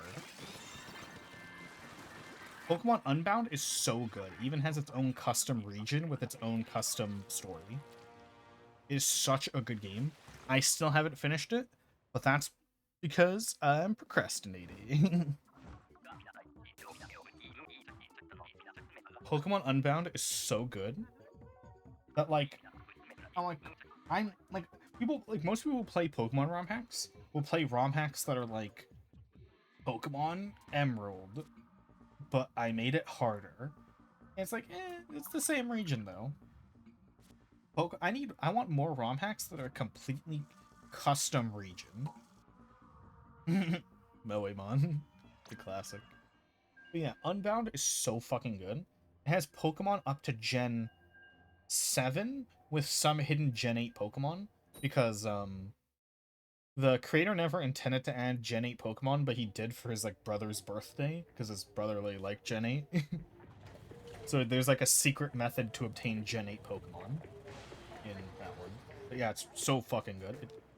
He even does something that Nintendo Game Freak is too scared to do, which he also fixes a lot of the shitty shinies. You know, every Pokemon has a really bad shiny, he fixes them. Which is awesome. Also, Unbound, the title Legendary of Unbound just so happens to also be my favorite Legendary, which is Hoopa. I love Hoopa. Hoopa's my boy. Hoopa, my favorite Pokemon.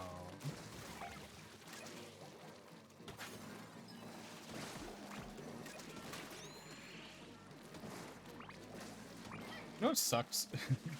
This is kind of just a me problem, but I can't make a good Pokemon team out of my favorite Pokemon. Because there's too many overlapping types in my favorites. Like, that's just a me problem. Like, most people I know, like, if they took their top, like, 12 Pokemon, they can make a pretty good team out of it. But me? No, my top 12 Pokemon are, like, they have so much overlapping type. Like, we have more than a few psychic types. We have a lot of... My top 12 Pokemon are all, like, really weak to fire. Which is, like, the most common type ever. They just get their ass beat by fire types. It's tragic. I'd make a really good gym leader, because you just have to bring a fire Pokemon and you're dead. How do we level again?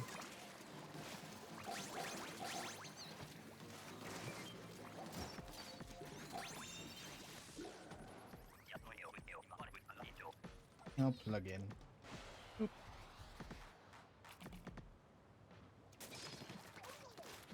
Oh, I hate this weapon. Yeah, it's literally just a me problem. I have a lot of psychic types I like, and a lot of steel types that I like. Which means I get hard counted. And I have a few... My top favorite Pokemon are all psychic, or psychic, ghost, bug, or steel. And, you know, steel and bug get wrecked by fire, because most bug types are also grass types, which means they're ×4 weak to fire. They just get one shot. Your opponent has a Rapidash. Oh, I'm dead. GG, you win. My entire team is wiped.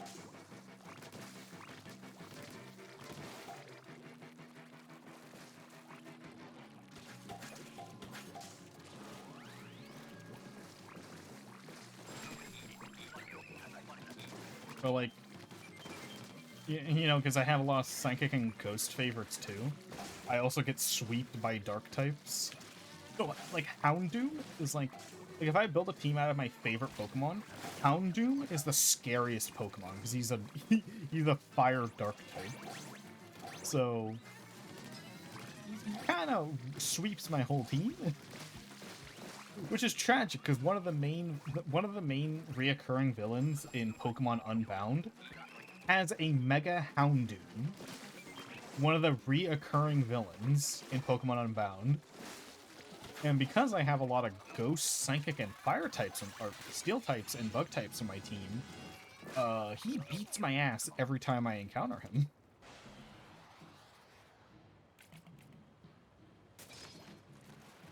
His Mega Houndoom is scary. Like, I think sometimes when I know I'm about to fight him, I bring in a Pokemon that can kill Mega Houndoom. Just because... Oh, yeah!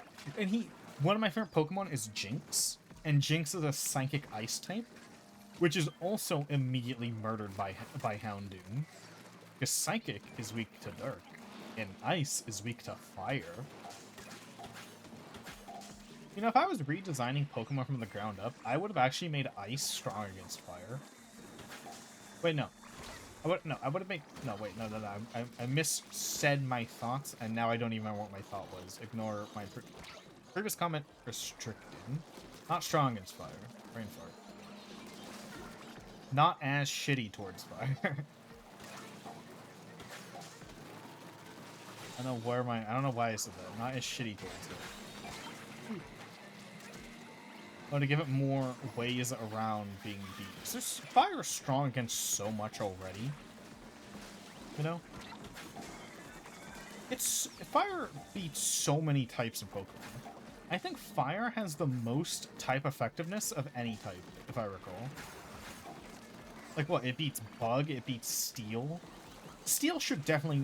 if I were to redesign Pokemon from the ground up, I would not make Steel weak against Fire. Like, I know I get the idea is that you're melting the fucking metal.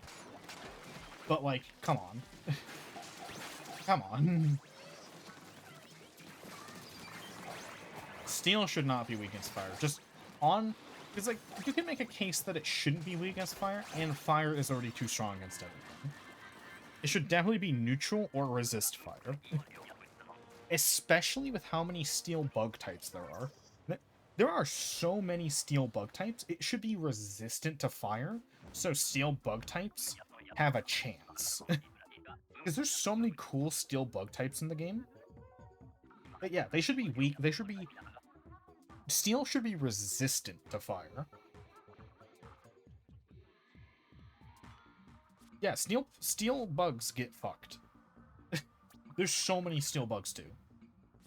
And I like most of the Steel bug Pokemon, which is a shame.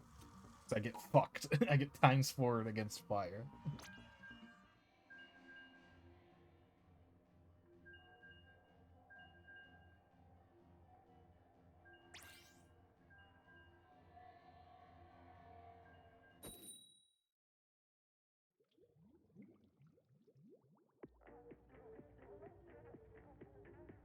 Yeah.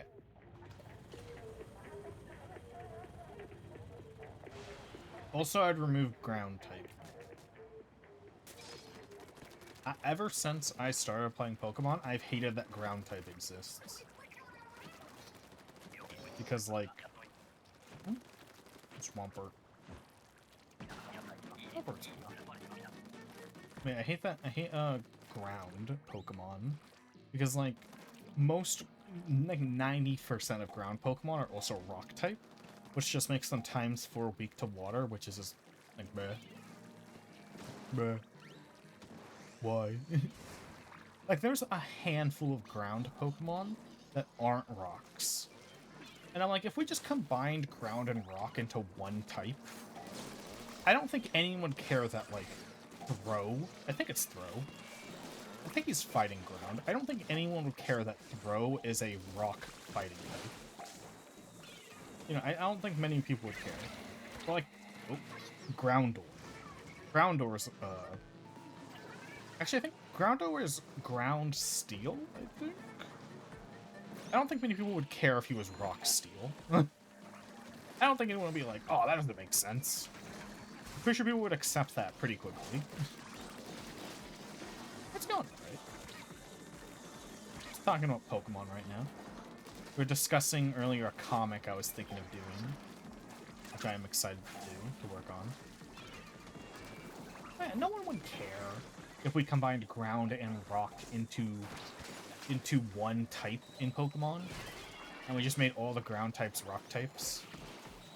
Like, no one would give a shit. So if I was redesigning Pokemon from the ground up, ground is out of here. Replacing with rocks.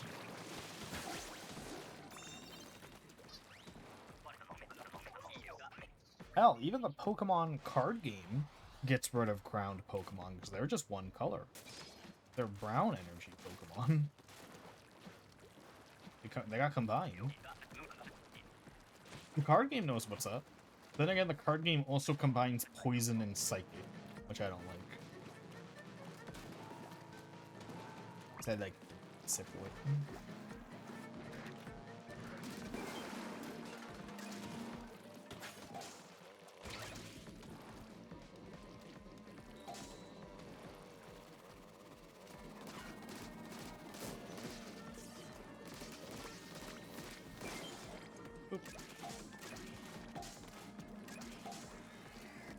Give me that egg.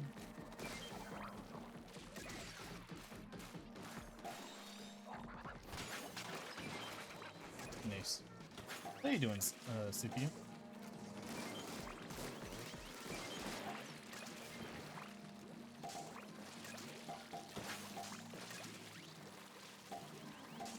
You know, I'm surprised hasn't happened more.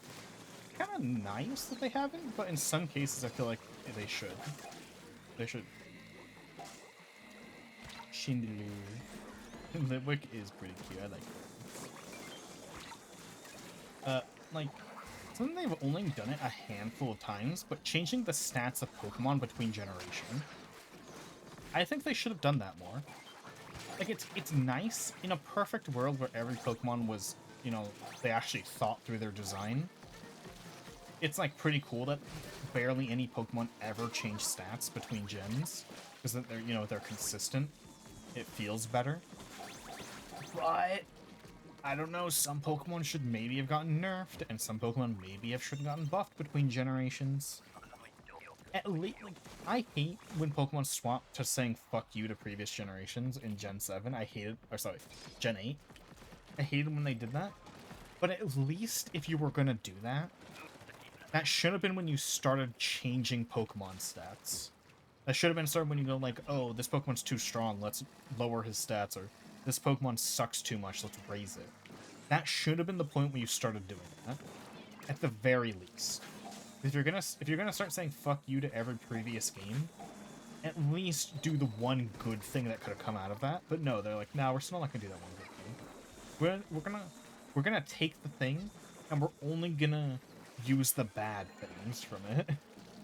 We're only going to take advantage of the things that would make everyone mad, and not like the 3 good things that could have come out of this.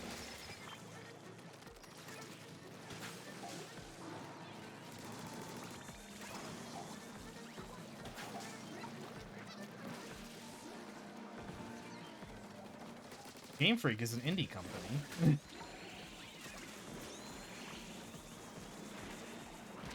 Game Freak gives all indie companies a bad name.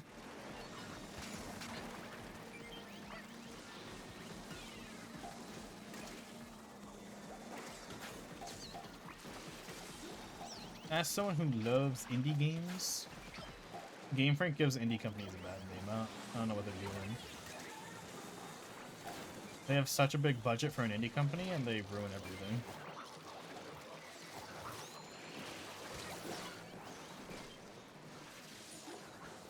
Oh, no. Like, yeah, Pokemon games might only have like 3 programmers, but I've played games with only 2 programmers and way less money that worked better, so. So what now?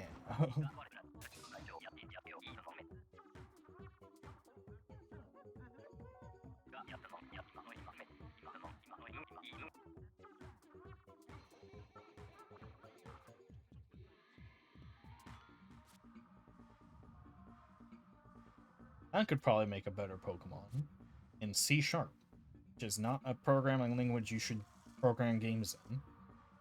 Like, for real, you should never make a video game in C Sharp. Big Fame. Which one was that one? I don't think we haven't done this one either. This is a new one. Which one was Big Fame? Oh, I named it Big Fame. I forgot what this one was. Oh, I remember it now. Never mind. I remember. Yeah, some modes have been updated. It's this one. It's the Zelda shirt and khakis. The funny outfit.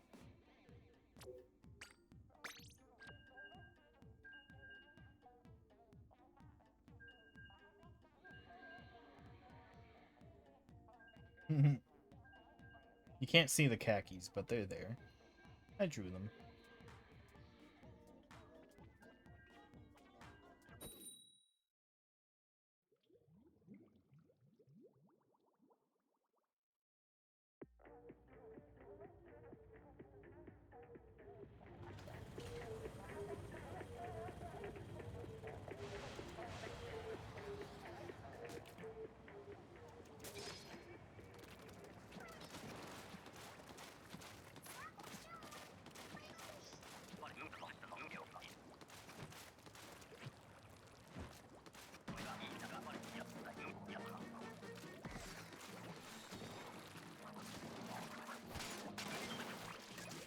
One ROM hack I've always wanted to work on, but I just don't want to do pixel art.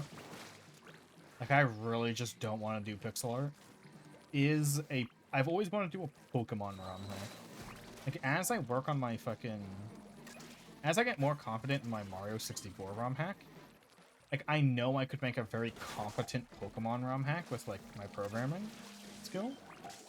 But, like, I just don't want to do pixel art.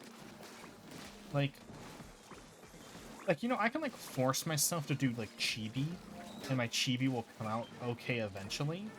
Pixel art is, like, a mystery to me. It does not click in my brain. So, I mean, the Pokemon ROM hack would be a Gen 3 ROM hack, but the Gen 3 tools have, like, the Pokemon Emerald tools have,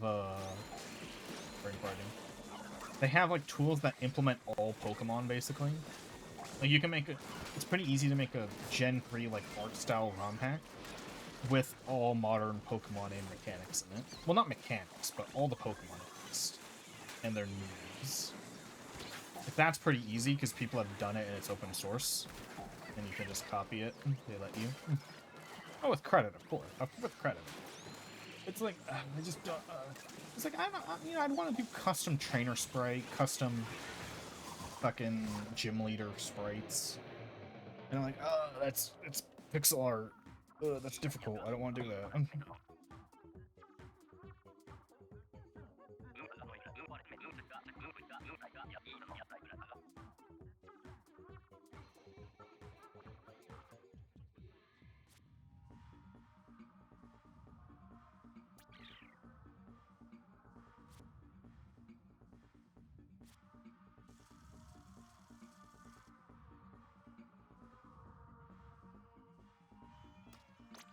Yeah, it's like the top things I want to make like a ROM hack for. Because I think I could make a pretty good Pokemon ROM hack.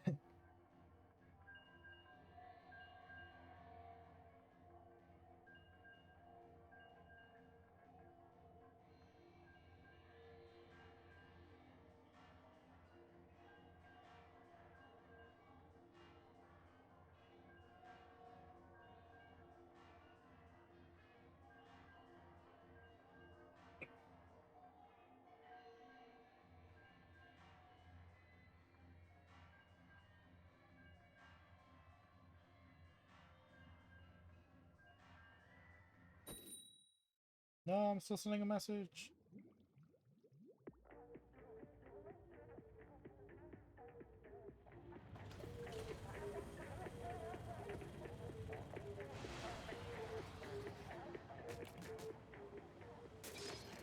No, I wasn't done typing.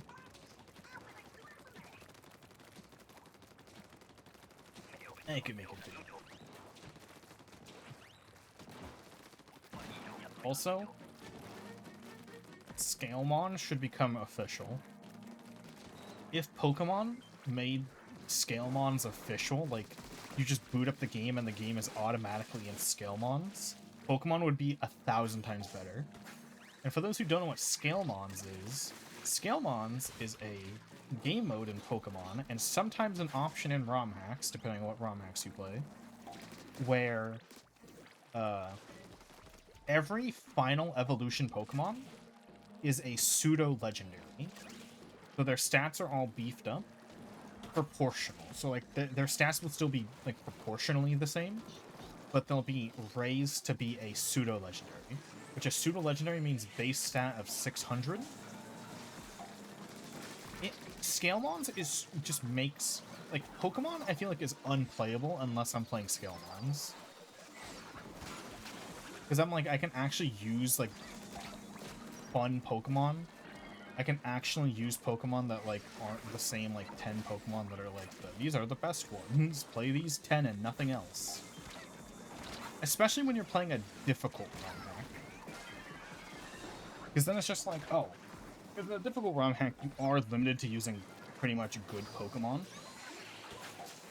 But in Scalemons, the good Pokemon pool is vastly increased.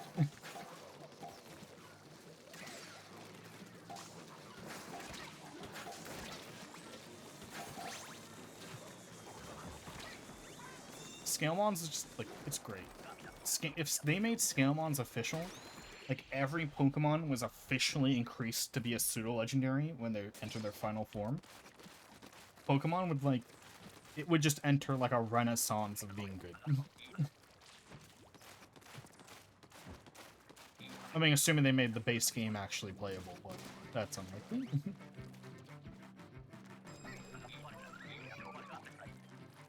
Like in Pixelmon, the Minecraft mod, which is also one of the best things to play Pokemon, I have a data pack that makes every Pokemon, it activates Scalemons, basically.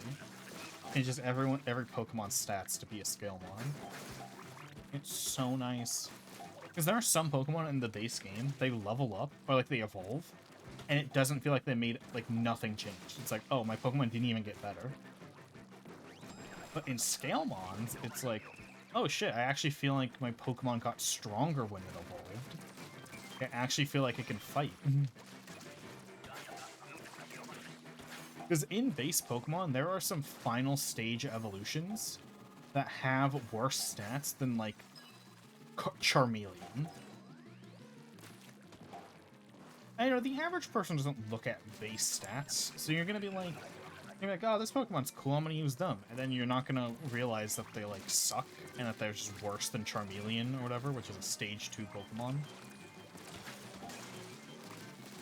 Scalemons for the win. I love Scalemons.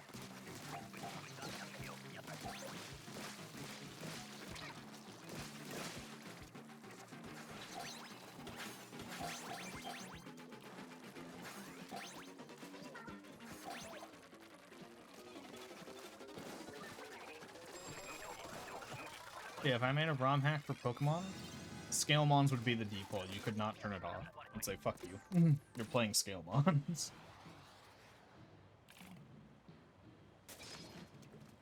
You will play Scalemons.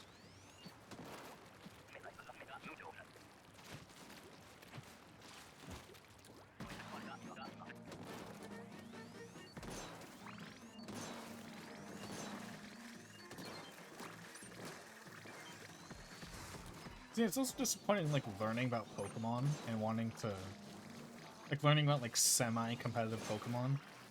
And then learning that, like, oh, this Pokemon would be good, but it has the worst stats imaginable.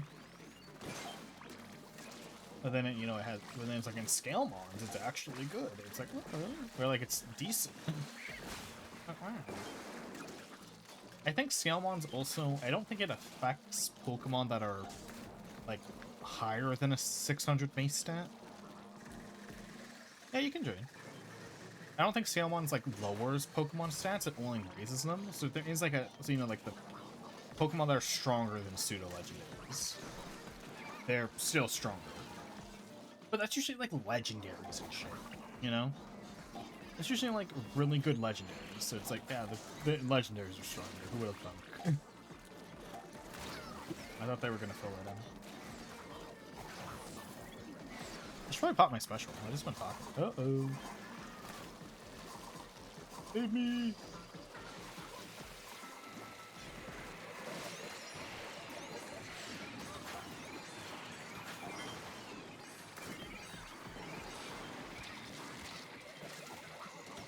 How is he not dead?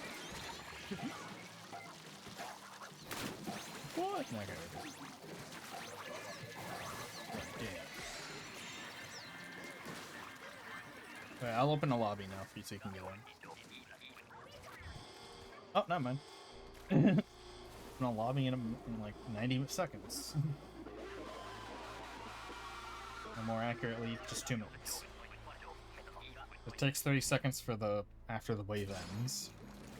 Oh, I got Nautilus. Neat.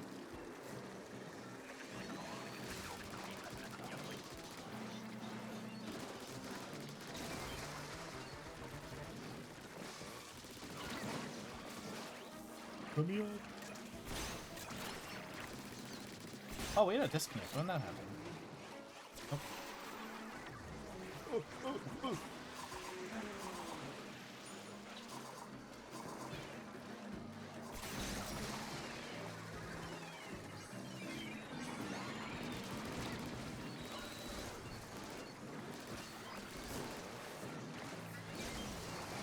I'm being jumped.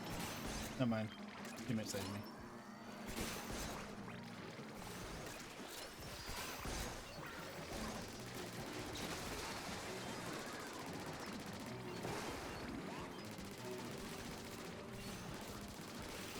Easy.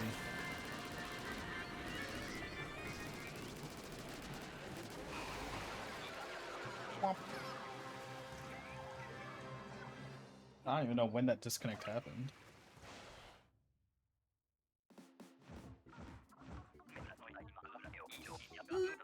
He's busted.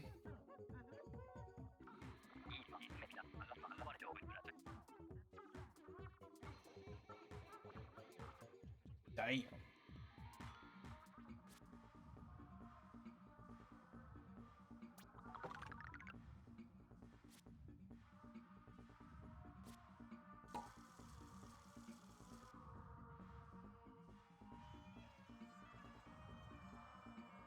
I almost hit continue. Yeah, no gold. Nintendo mean like that.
Boop.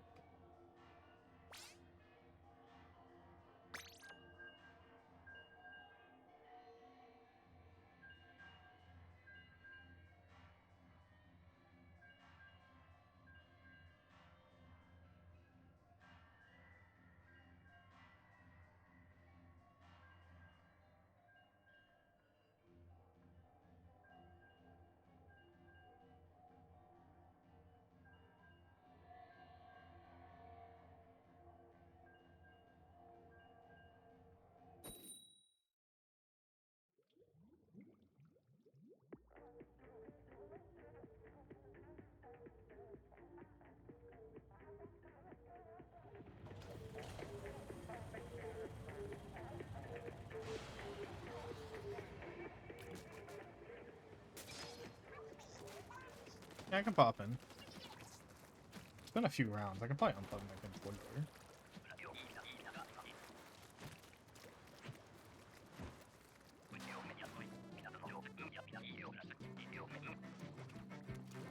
Oh, it's Mud Mouse. Well,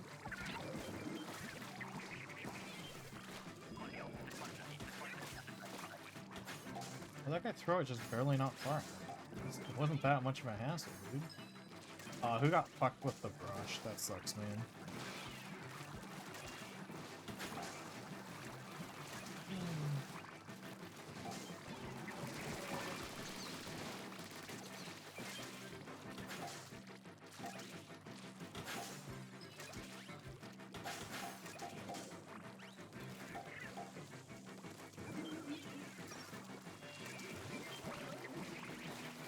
Yep.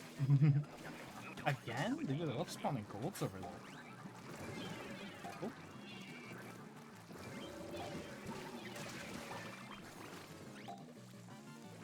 Ouch.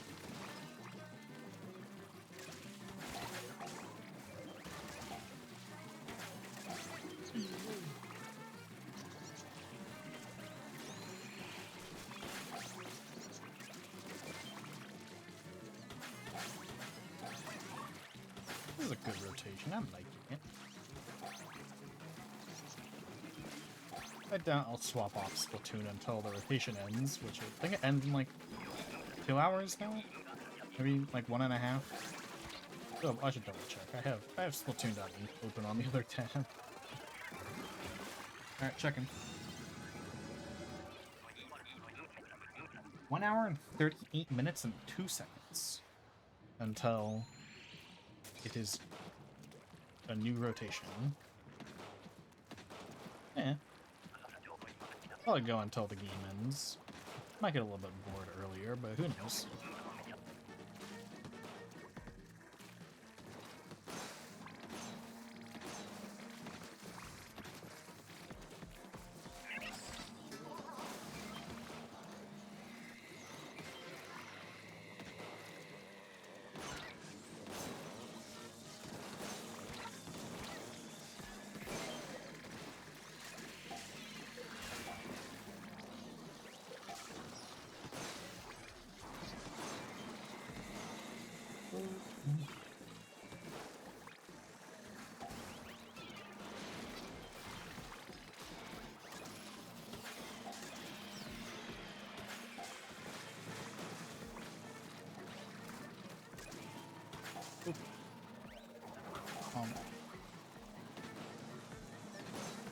Wish I didn't have rapid.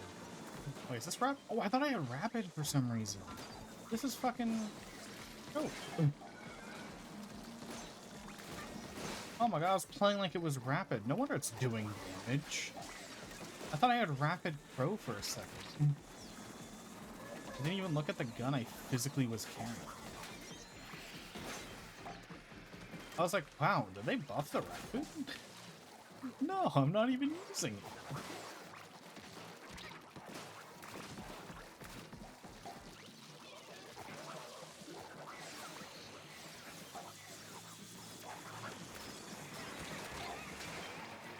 Rip, GG. Oh. And finish a little bit. Also, I'm in VC.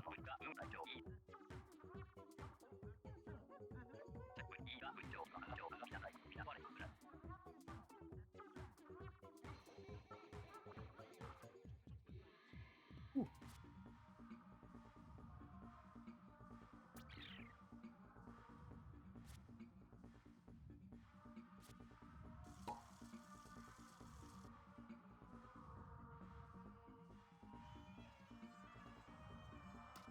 Great Salmon charger isn't on tower. What? No. Just charger doing charger things.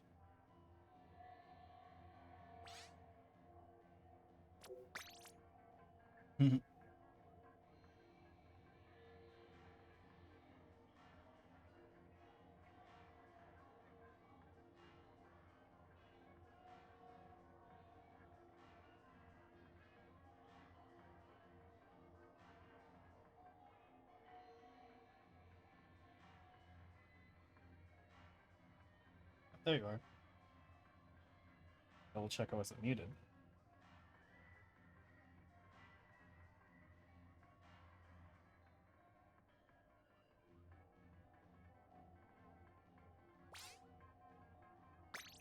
Oh, I have a sneeze. No.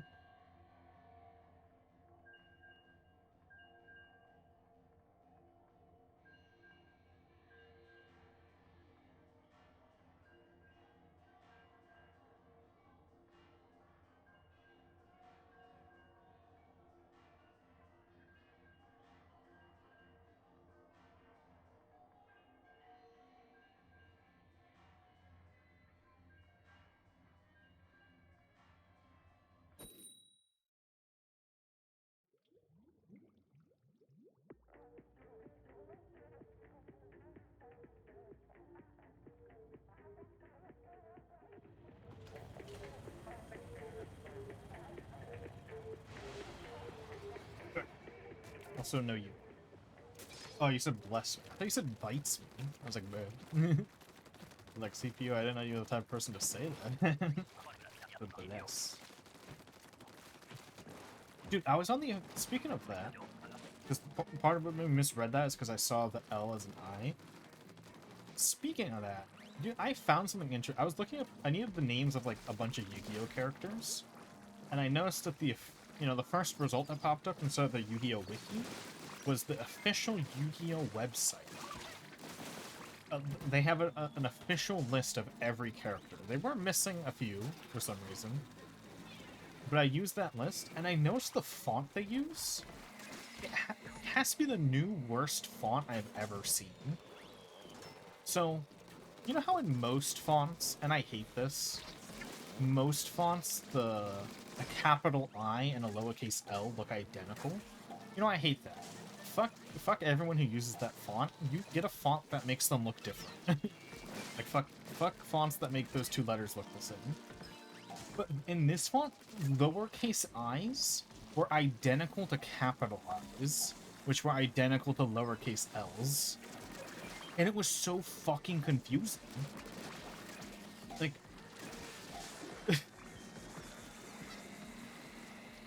like... There's a character named, Aria, and her name looked like it was spelt Carl.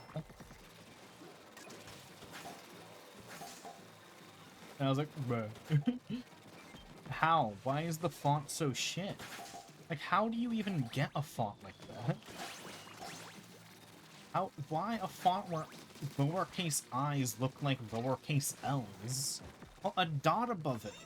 And, like, it's not even like, you could probably get away with a lowercase I not having a dot on it if it was small. The lowercase i's were taller than capital I's normally. They're literally the height of an L. Like, it was insane. Like, why? Like, yeah, like a capital I looking like a lowercase L. It's like context. You can figure out which one it is, right? Half of the time. Sometimes you can't if it's at the start of a sentence. But, like,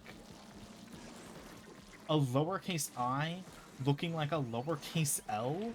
There's so many contexts where it could be either. Like, you know, the character named Carl. Their name is... it looked like their name was Carl, because their name is K-A-R-I, and the lowercase I looks like a lowercase L, so it looks like Carl. It's like, that's not her name! That's not what her name is. It's not Carl.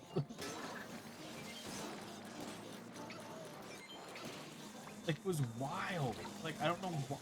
Like, who the fuck on the official Yu-Gi-Oh website? The shittiest font I've ever seen. It's like, I hate it. The rest of the font's fine, though. It's just that one issue. And I'm like, but no font should ever have that issue. You know, no font should ever have the capital I, lowercase L thing either, though. Just FYI. That's why I hate Arial. I'm pretty sure Times New Roman has good capital I's. Shout out Times New Roman. I hate that Arial became the default. Like, Arial is the default. 99% of places you go, you will see Arial. But Arial has the stupid capital I, lowercase L thing. Oh, GG. I hate Arial, worst font ever.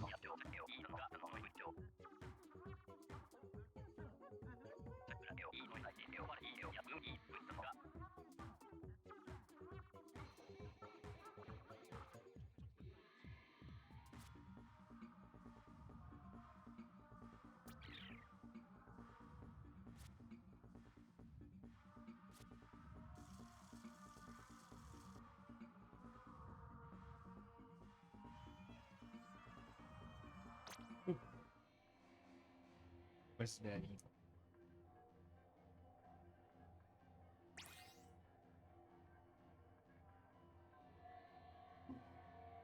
Heavy moment. Oh, neat. Oh, some item my flyfish badge. There's some part in the app where it tells you. Let me look for it. Some like history or something. Come on, app. Please tell me I don't need to update it. Connection error. What the fuck? Can we try again? Pick two. All right, this time it let me open it. It just gave me an error the first time I tried opening it. What the fuck? Let's see. Summary. I think it's in. It is not. It's in. Is it in the Salmon section? I think it is somewhere. Salmon. Remember it being stupidly hidden. It's not in the history section. Let me double check the history section. I am blind.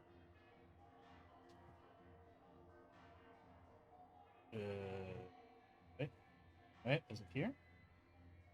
Wait, is it... Okay. Oh, it's in work. And work's in the color that, like, ignore this guy. I forgot that that's there. Yeah, I forgot about that because it's, stupid. They made the work section, like, the ignore this one button. Let's see. I have 1,474 flyfish. Wow, the enemy I've killed the most is Steelhead and Flip-Flopper. Interesting. The number is 1,474. When you get gold on a character.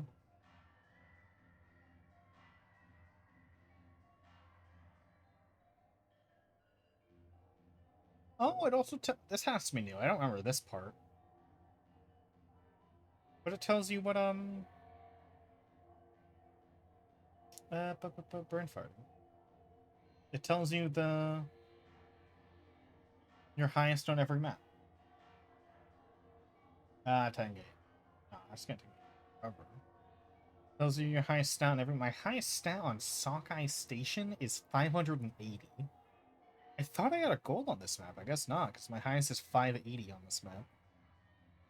It's my current stat. 270.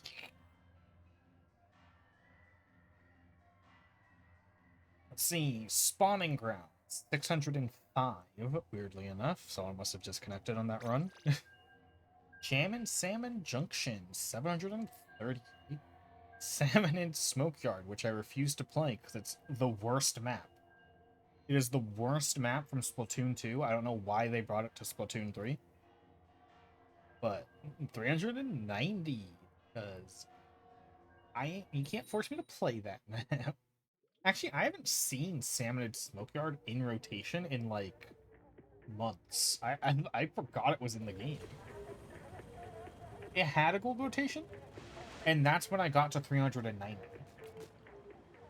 I got to 390 during the gold rotation, but it was so unfun, even on the gold rotation, that I quit early.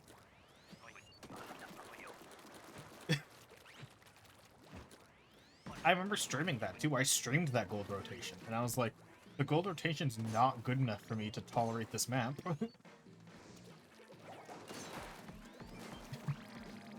It's just so awful.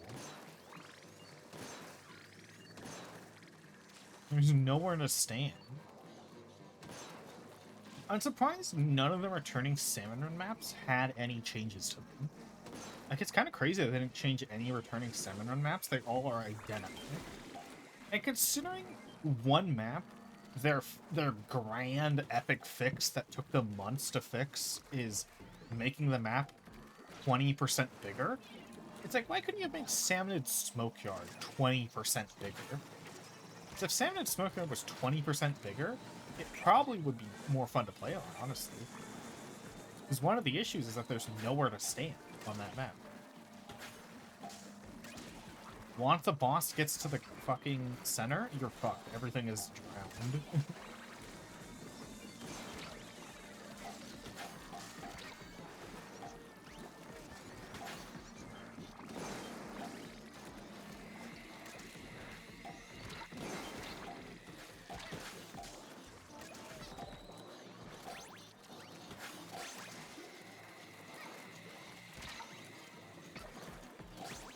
Yeah, Salmon Smoker is just not fun.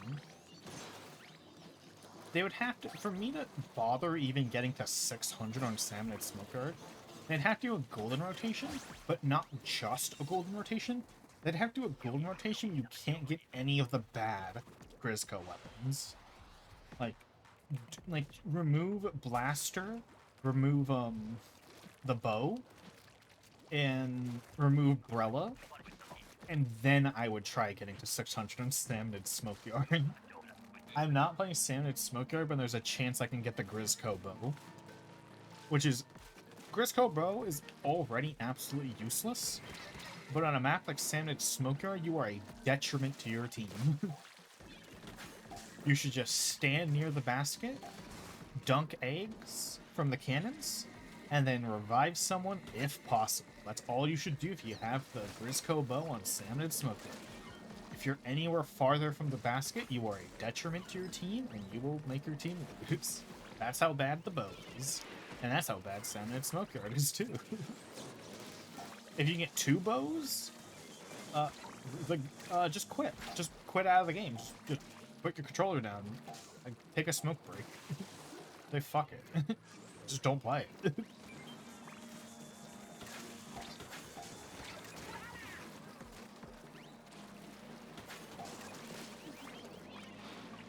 Yeah, it's gotten like so hot in my room that I've come to a compromise.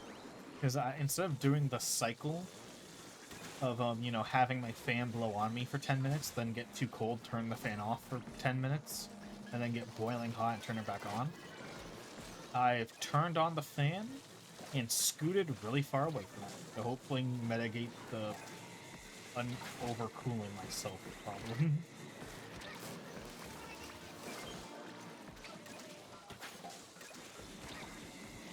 By the way, every weapon in this rotation is better than the Grizzco bow. That's how bad the Grizzco bow is. And the Grizzco bow is a Grizzco weapon. Which means it should be overpowered, because that's the point. The fact every weapon we have right now outclasses the bow by a billion miles shows how shit they designed it. And it's never gotten a buff for some reason. Because Nintendo moment. I kind of wish I didn't have this weapon. But I'd rather have this over the bow. How did I die? What the fuck even happened? What the fuck? Okay, I already knew this weapon was shit, but goddamn, that was shit.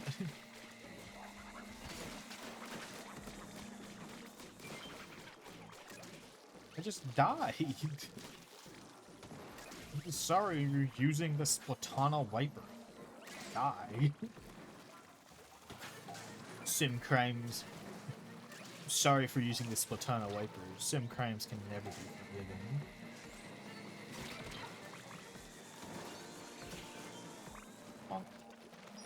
Oh, go. Ooh.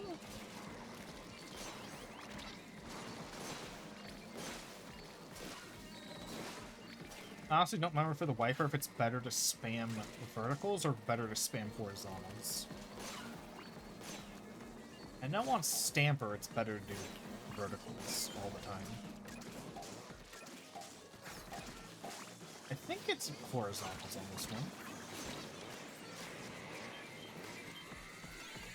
Ooh, So I feel like they had opposite strategies. And again, the verticals are really fast on this weapon, so I don't know. I won't have to use it very long, so I don't have to know which one it is.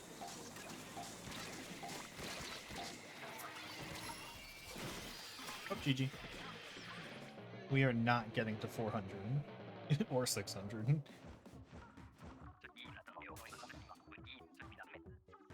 Sortation may be fun, it may be decent, it's an okay map, but that random is too random.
Cool.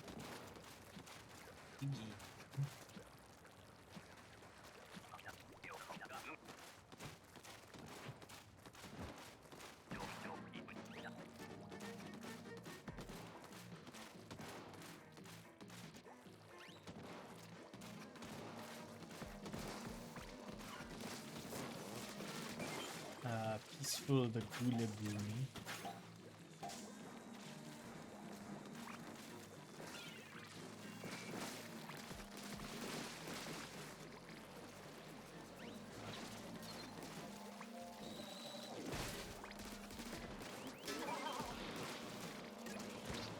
I'll bring him to the base. No one bomb him? Not really. Please continue chasing. God damn, he chased someone else. Hey, that person's not a moron. They led him back to base. He's chasing me again. Goodbye, put a bomb in his mouth.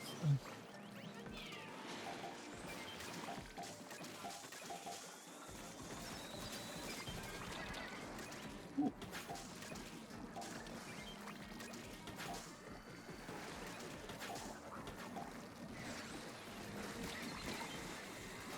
God, I love this weapon after the bow. Salmon runs in the bow. Still like one of the worst weapons in multiplayer.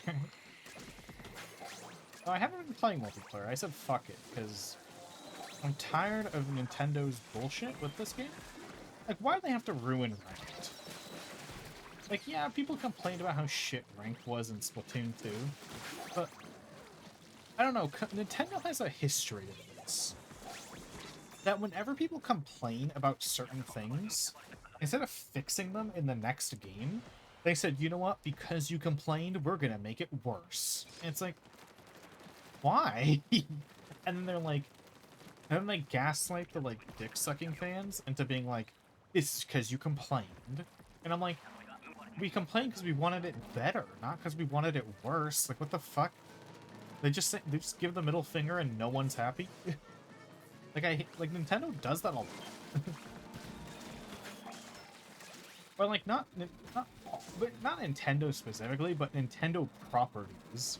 Because, like, Paper Mario isn't made by, like, mainline Nintendo. It's made by that other company, I forget. And, like, when they heard, like,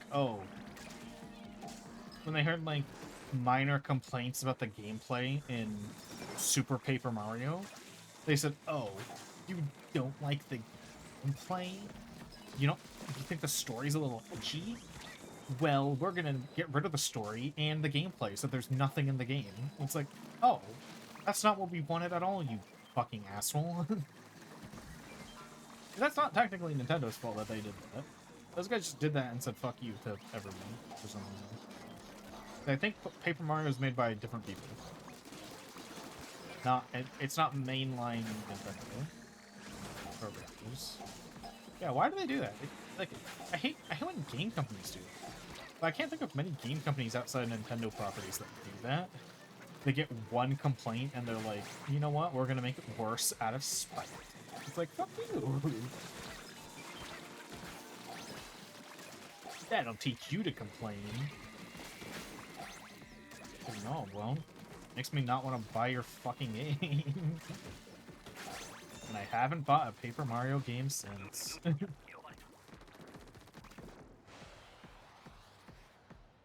But yeah, fucking Nintendo. Well, it's just Nintendo, stupid. I don't know, like, who thought, like, I don't know how it got past anyone. Just, we should make it so that you have to play a lot of casual, or you get booted out of ranked. If you don't play enough casual, you can't play ranked. It's like, why? What if I want to play ranked? What if I don't want to play what if people in casual suck? Right? What if I want a more intense gaming experience? Fuck you, play more casual. I don't wanna. Yeah, I just got tired of that. I got tired of being forced to play casual every few months.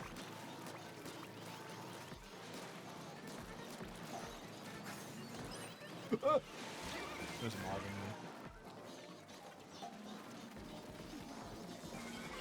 Yeah, I really haven't played at all in PvP.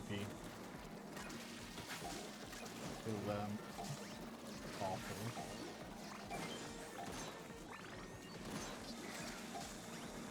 I'm gonna die. Really?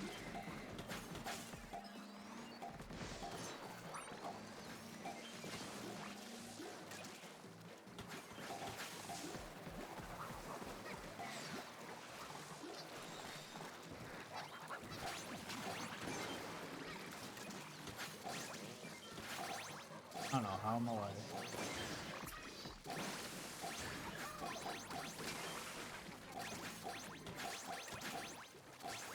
Nice, they're pretty good this way.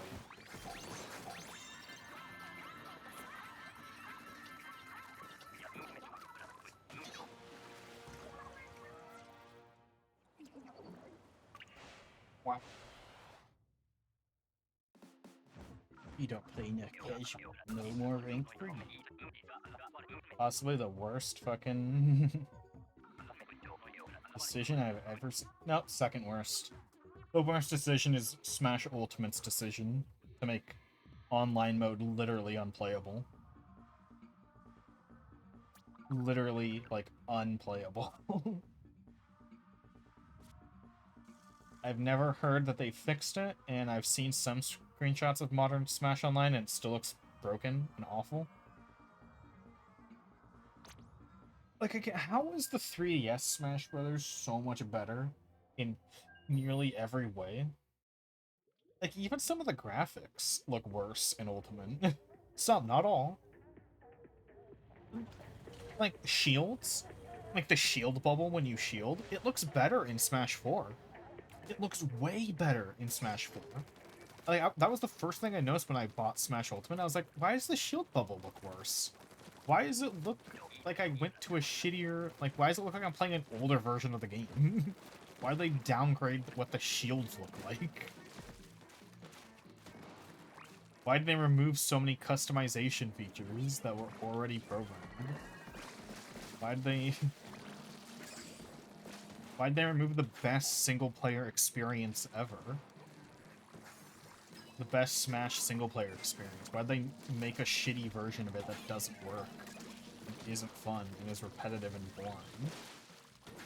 Because honestly, if you played Smash 4, you could probably play the casual single-player modes. Like, the casual single-player modes alone were worth the $40 to $60 of Smash 4 alone. Even if you didn't play free-for-all, even if you didn't play, even if you didn't play online, you could honestly, the single-player mode was worth your $60. Your $40, $60, depending if you bought it on 3DS or not. Smash Ultimate? It's like, I feel like it's not worth much money.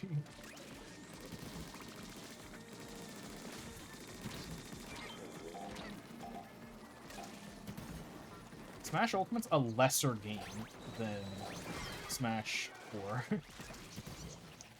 And whenever I say that, people are like, oh, what? You like Bayonetta being the only playable character? It's like, that's clearly not what I mean. Like, everything other than the balance. And even then, Smash Ultimate has pretty shitty balance. Especially after some of the DLC. Ugh. Actually, you know what? I would rather play where the only two playable characters are Cloud and Bayonetta than play Smash Ultimate meta. You know, yeah, I would. I would rather have Bayonetta and Cloud be the only two playable characters. Much preferred over that, what we got in Ultimate.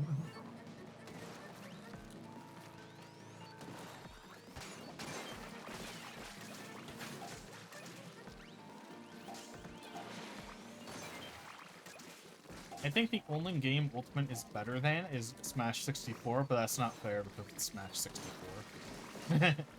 I guess I'd rather play Ultimate over 64, you got me there. But I'd rather play Brawl 4 and Melee over Ultimate any day.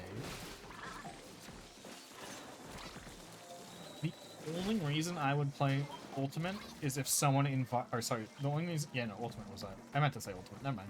The only reason I'd want to play Ultimate over anything else is if I am invited to play Smash Ultimate.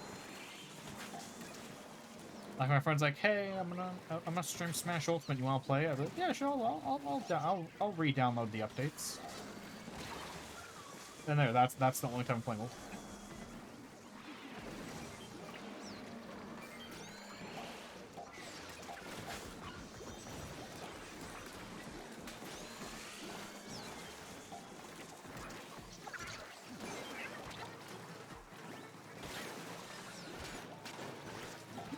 I don't know what's going on. There's nowhere for me to stand to snipe. Everything's covered in rain or explosives.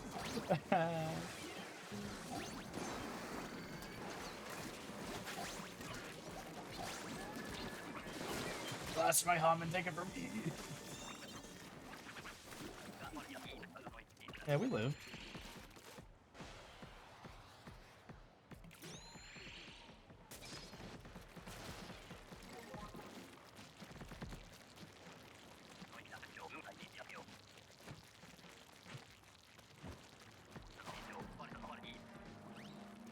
You know what I haven't played, but I heard is really good? The Smash mod for Brawl. Brawl had, like, one of the best, like, modding communities for Smash games. Like, there's insane Brawl. There's so many, custom character mods. And the game with the most custom character mods is Brawl. And apparently, like, modded Brawl, I forget what it's called. There's, like, a version that everyone plays when they play modded Brawl. It's, like, better than any other Smash game, apparently. I forget what it's called. It's like Super Smash something Brawl. I don't know what it's called anymore. You know, I should play that. And I'll play. And that would be my tier list. Like, what game should you play? You should probably play for single player experience. Play 4. For multiplayer experience, play Brawl. Modded Brawl, not normal. And then if you want to get really competitive, play Melee. There, that's the tier list. And if you're a super casual who doesn't like to mod things and wants to, you know, play Jigglypuff and go hee hee ha ha, matches, then I guess play and that's your choice. There's your choices.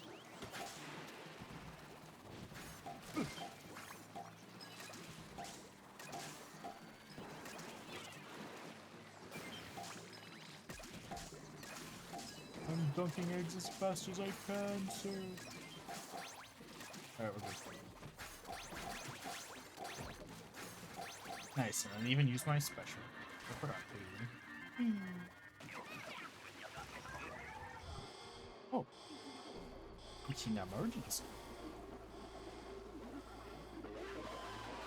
Either someone setting off fireworks like 2 blocks down, or someone just like blew up a crate of TNT. What the fuck is going? Is there a holiday? I don't know what holiday it is. Why are they setting off fireworks? It has to be a firework. The only other option is if someone set off a pipe bomb. I don't know. I mean, it's not the greatest of neighborhoods I live in, but I don't think it's pipe bomb territory of bad. I would hope not.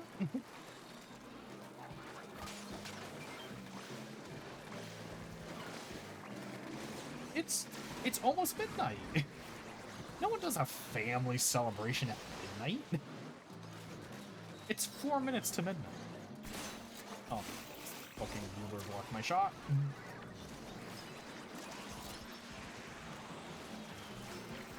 The latest a non-holiday family celebration would go is like 10 p.m. That was 2 hours ago.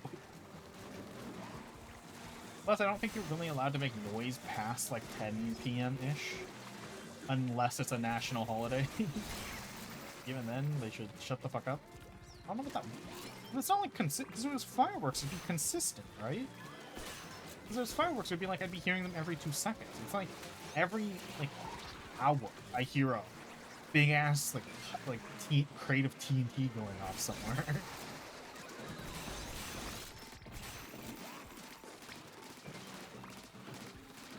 No, please.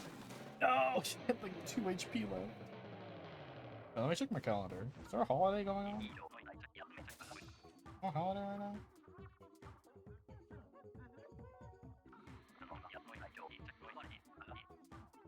Why is the first day of Hispanic Heritage Month on the 15th? That was this last Sunday. Why the fuck is that on the 5th? Why? Hispanic Heritage Month. And it starts halfway through the month? What the fuck? You get half a month? What? Why is it halfway through the month? Hispanic Heritage Month. You get half a month. You get 2 weeks of Hispanic Heritage. Unless it lasts till the middle of the next month. Why does it start halfway through? What's the lore reason behind Hispanic Heritage Month starting halfway through the month? What's the lore? Why is it halfway? I just look at my fucking calendar and I see that. Why is it halfway? You get 1. Politics, Lord. You get 2 weeks. Hispanic people. You get 2 weeks, no more. Also, I noticed that, when is it? Where the fuck did it go on my calendar?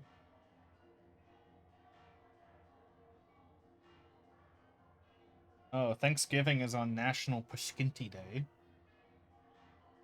They share a day this year. Pashkinti Day.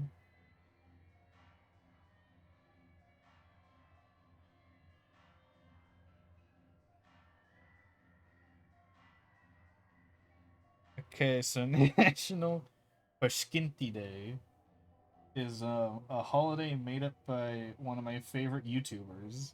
He made up a holiday, and he added lore to it, and he actually got like his entire fan base, including me, to celebrate it every year for like the past 6 years. National Paskinti Day.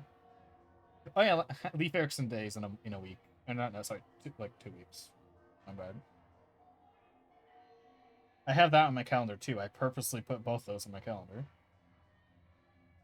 National Paskinti Day is a day where you eat spaghetti and you slurp it really loudly. That is the holiday. You slurp. Paskinti is a funny way to say spaghetti, but that's why it's called that. National Paskinti Day. Spelt like a. You feel disturbed. It's spelled. Oh fuck! Got my phone on my keyboard. Spelt like this. I'm gonna type it in chat. It's pronounced. It's spelt like that. Skinny. Paskinti. I feel like there's a T in there that I forgot. Is there a T? Because I feel like it's pronounced Paskinti. Oh, there is a T. I forgot the T when I wrote it in my calendar. There's a T. Pasquetti. Yeah, there's a T. It's supposed to be spelled like that. I misspelled that on my calendar. I should change that. Let me change that. Edit, holiday, add the letter T. My bad.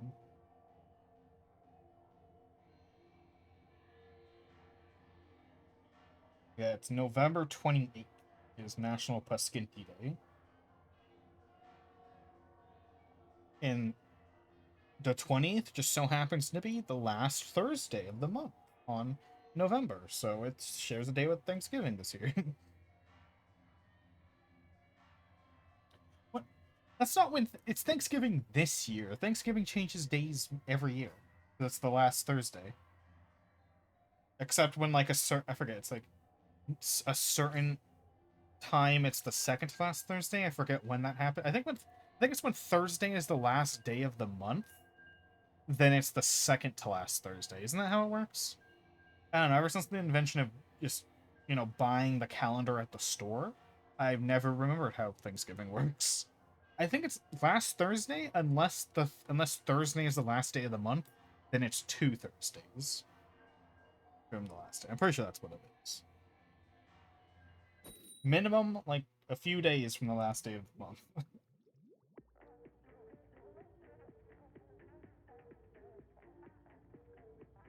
Yeah, this year they're the same. Some other holidays I have on my phone are Leif Erikson Day, Full Metal Alchemist Day. What else do I have on? That one, I remember I added that one because I was bored one time. I added the 69th of October, which is December 8th is the 69th of October. Because 69 funny. Add that when I had no sense of humor, or when I was a sheeple.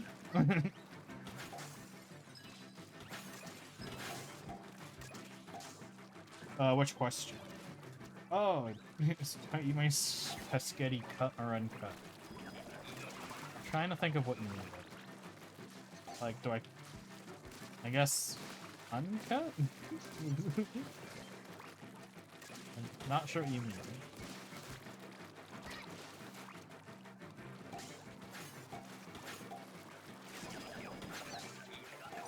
Oh, I didn't have ink. No, I did.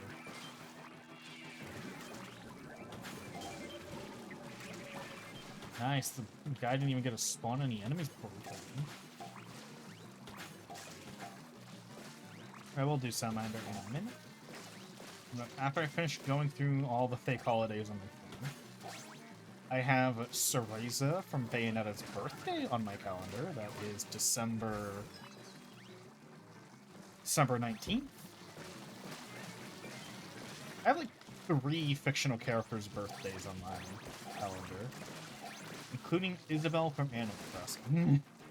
Her fictional birthday is on here too. I just don't know where. I don't have the memory. I think it's like August 25th or something is Isabel, I think. I'm pulling that date out of my... August 25th sounds like a date on my calendar. I just don't know why. I'm gonna go to August. There's nothing for August 25th. I was lying. I don't know why August 25th is a day that came to me. Oh no, Isabel is December 20th, right after Bayonetta's birthday. I don't know why I thought it was 25th of August. I don't know. Isabel feels like a summer child. I don't know why. But December is also fun. December would have been my second guess for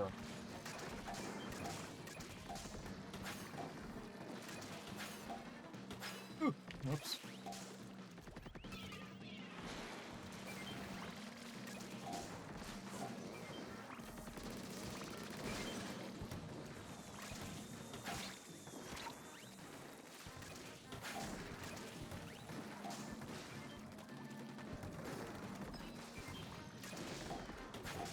I think that's about it. I think all of my fake holidays in my phone are all at, like, the last 4 months of the year.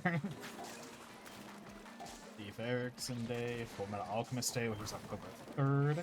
Which, this year, I should probably actually draw something for, which means I should draw something in the next week or two. Because every time I forget about Full Metal Alchemist Day until it's like October 2nd. I'm like, there's not enough time to draw it. for Full Metal Alchemist Day. And I guess for anyone who hasn't seen Full Metal Alchemist, October 3rd is a very important day in Full Metal Alchemist. And it is specifically a day we call out because when Edward Elric, the main character, the protagonist, gets his certification to be a state alchemist, which is basically like a super police officer, except you don't have to follow like any rules. So like a normal police officer. Inscribed on the back of his badge, like crudely scratched in, is never forget October 3rd. And that's why it is specifically remembered, because it gets even shouted out in the show. And it's on the back of his badge at all times, so you see it a little very often. October, unless I'm misremembering, because it has been a while since I watched Fullmetal Alchemist, October 3rd is the day Edward and Alphonse, his brother, decided that they were going to go on their mission, and they burnt down their house so that they have no home to return to, so that they literally can't turn back from the mission. Like, it's like, oh, because if they ever did decide to turn back from their mission, it's like, okay, where do we live? The answer is nowhere, so continue the mission. That's why October 3rd is important for Metalopolis. I don't think I'm spoiling much. I spoiled that it's scratched onto his badge, but like the October 3rd thing happens in like episode 2. So if you're watching the anime, it's episode 2. Probably like chapter 1 of volume 2 if you're reading it. But it's like episode. Wait, no, actually I forgot. The manga starts out different than the... Wait. I'm trying to remember how the anime starts out. I know what happens in the first episode, but I don't know what happens in the first few minutes of the first episode. Is this the thing I'm thinking of? I feel like the manga starts off a little harsher. EP gonna lay down. Okay. Thanks for showing up, Salamander. Have a good EP. Anyway, enough about Fullmetal Alchemist. I also have Sean from Bayonetta's birthday, which is January 6th. What other fake holidays do I have? Oh, I have Meat Day, which is a lesser-known Fullmetal Alchemist holiday. And that's because in a very funny, iconic scene, there is a poster in the background that says Meat Day, February 2nd. That's it. That's literally it. There's a really funny scene. And in the background, there's a poster that says Meat Day. 2/2. You can't even argue if it's supposed to be February or not.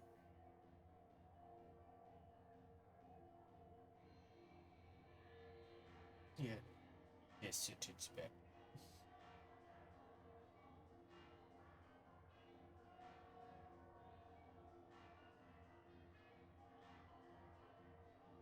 You daylight see?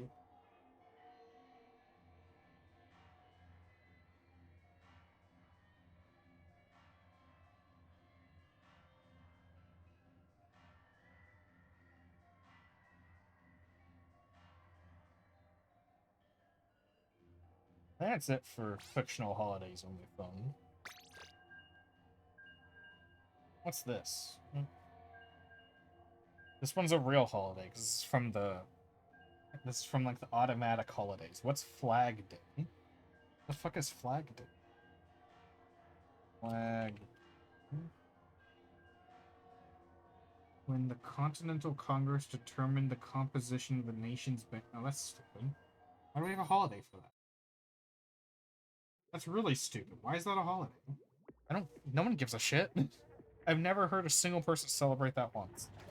What do you do on that day? You just wave a flag around? You go, hey, you guys remember? This is the day we invented the USA flag. Okay. Who cares? That's not an important event at all. That's the most mundane of events. That's like if we had a holiday for like the day George Washington built his house in America. Like, okay, who cares? I don't care. You built a house, like, alright, cool. This is the most who gives a shit of holidays I've ever seen. I bet it only exists to get a day off, which is fair. Days off, free days off are nice. Cause like there's like the I think it's called Golden Week in Japan, where because in Japan you know you get like most countries you get the day off on holidays. And Golden Week in Japan is like 5 holidays in a row. And sometimes, like I think it's like sometimes depending on the year, it can be up to like 7 holidays in a row. If I remember, it's been a while. But like most people don't even celebrate the holidays that are that week. But you know, you celebrate it because you get 5 days off of work. You get 5 days off of work. So it's celebrated in the sense people are happy for Golden Week, but you're not like celebrating the holidays that happen. I think like one of the holidays is celebrated. I think Children's Day, which is a pretty celebrated holiday, is in Golden Week, I think, in Japan. Yeah, I don't know, it's been a long time since I've studied Japanese holidays. I'm pretty sure that's the case, where like people don't actually celebrate the holidays that are that week. But you're like, hey, 5 days off of work, that's pretty cool. I'll look it up. Golden Week, Japan.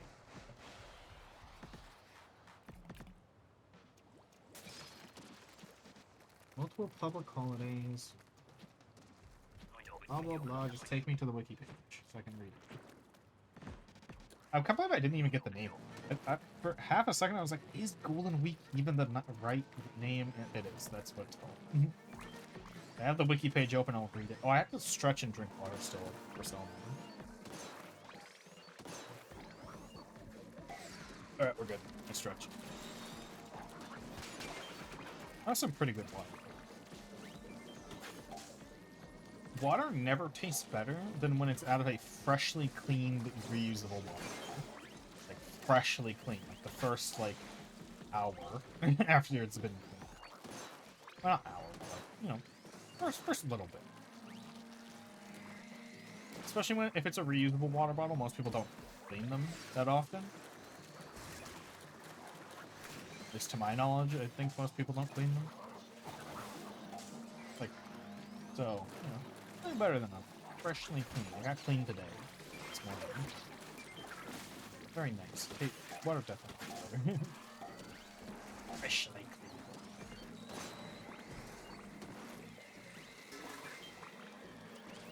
You can even kind of smell the soap a little bit.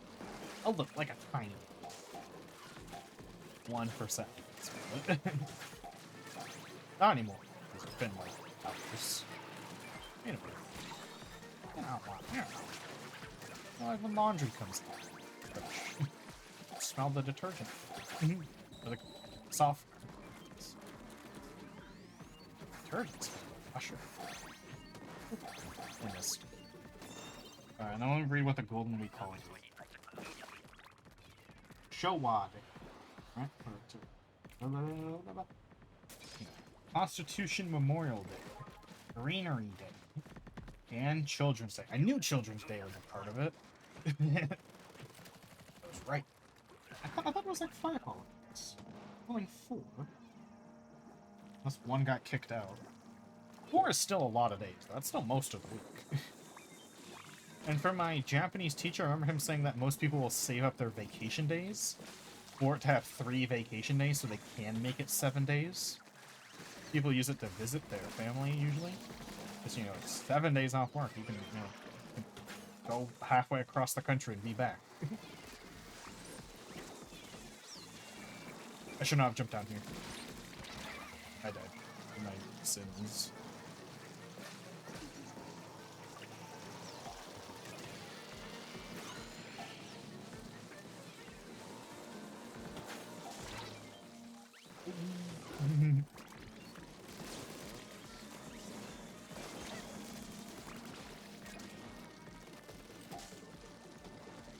Who made the bolt one? It's not bad, it's just annoying. Like, I have to wait like 10 seconds before it enters its good mode. You shoot bad, and then you shoot good. Or you can just play the Nautilus, which does the good mode of ballpoint all the time.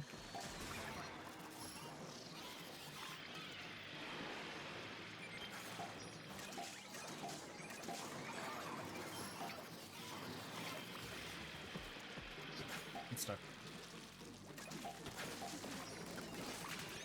Oh, rip, GG. Oops.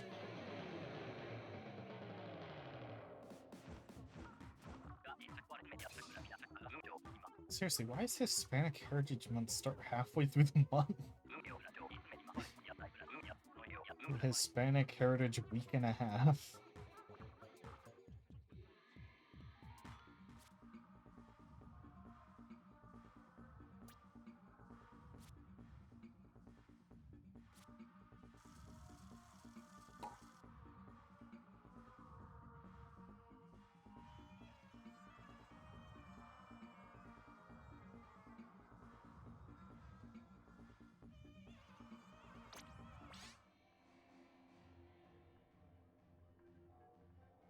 Save food.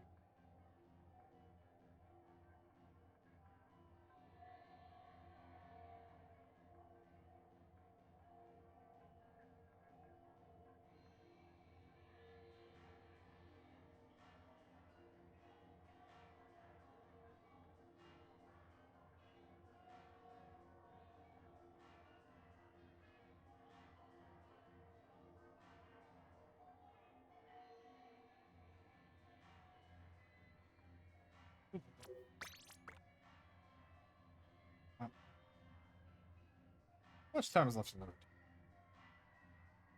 41 minutes.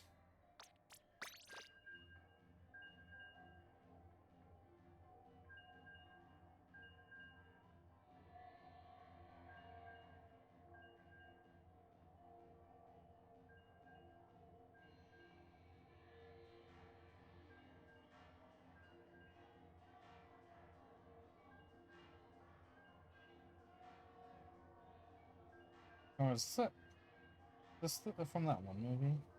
Oh yeah, it is. So what you doing? Someone posted a clip from. I also hate this kind of tweet. Someone posted a clip like, "What you doing in this situation?" It's from that like. Is it horror? It's thriller, I guess. Movie where they climb like an abandoned light tower, like not a lighthouse, a light tower. That's like 9, 10 stories high, and the ladder's all rusty and shit, and the ladder breaks while they're at the top. They're like stranded up there for like 4 days. With the exact details, even though I've seen the movie. Because I think they're urban explorers. Oh yeah, the main girl is like a streamer. She was streaming herself doing it. And she lost a connection halfway up. Anyway, I think one of the girls dies. There's 2 girls. Well, yeah, I think she dies like pretty early in the movie, but you don't know that she's dead because I'm spoiling it, but I don't care. It's not that great. I don't even remember the movie's name. And then like it's a twist that like she's a Like, halfway through the movie, you realize the character's hallucinating her friend not being dead, and she died, like, in-universe, like, a day and a half ago. That was pretty neat, I guess.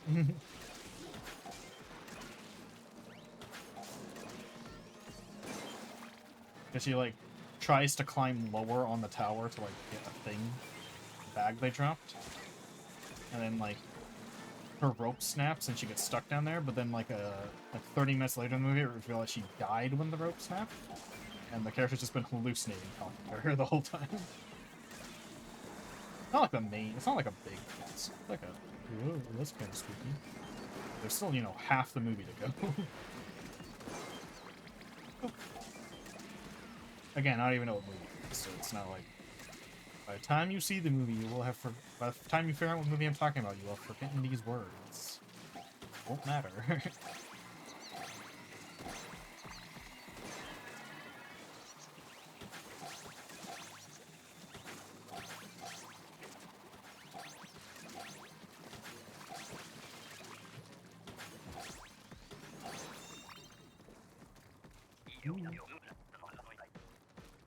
Or TW.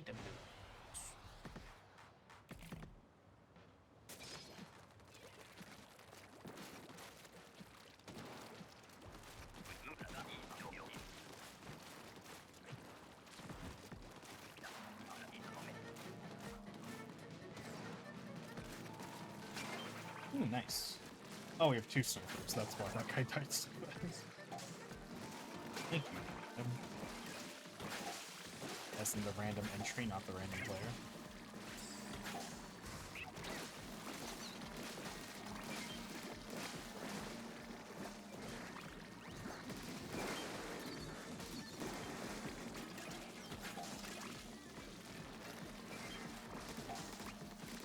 That's a good team layout with the 2 snipers, but with specifically these 2 snipers.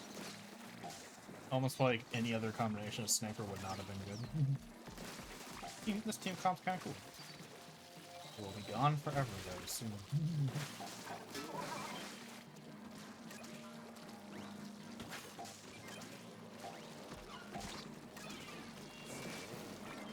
I like that. I'm glad one of my wishes came true. That they will continue to do events. They'll probably just be reskin events. Which is nice.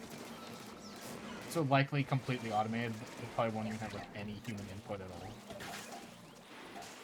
Like, you know, most fests will probably have human input. That's nice.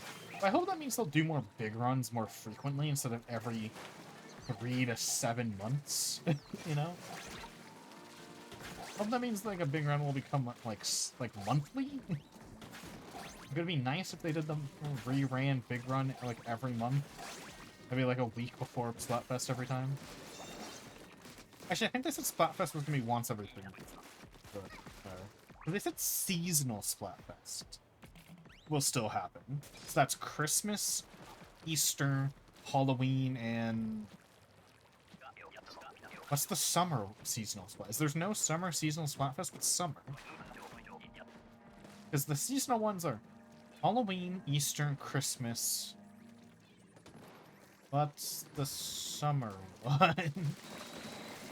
I can't think of the summer. Is there a summer seasonal Splatfest?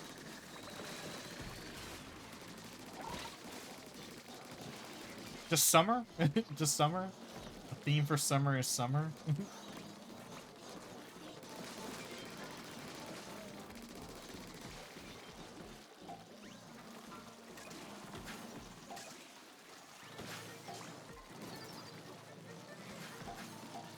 That's another reason why summer sucks as a season.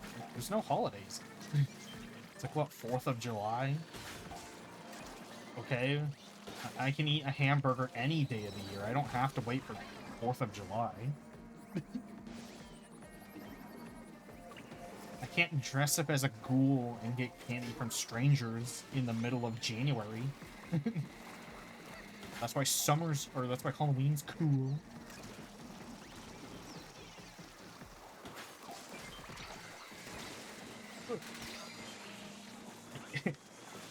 You can only get extremely cheap candy around Halloween and also Christmas. I can eat a burger any day of the year. I can have a barbecue any day there, and I do.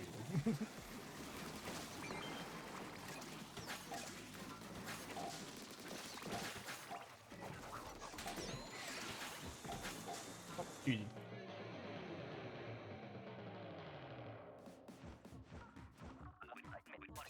Also, I don't really like Easter that much as a holiday. Because it's like, some pretty cool candies come out only during Christmas. And those candies are nice, but like, there's like two candies that come out on Easter, and they're not even that good. There's those really gross like eggs that you either love them or you hate them. You know that those eggs that they do at Easter, those candy eggs. You know the ones I'm talking about. You either love them or you hate them, and I hate them. They're disgusting.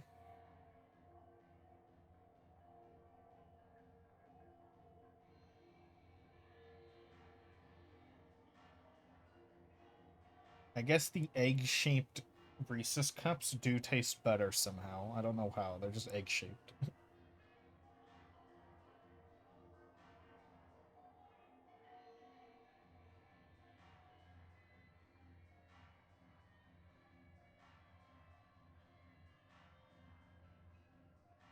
Yeah, Cadbury eggs. I fucking hate those things. Either love them or you hate them. I hate them. I don't like them.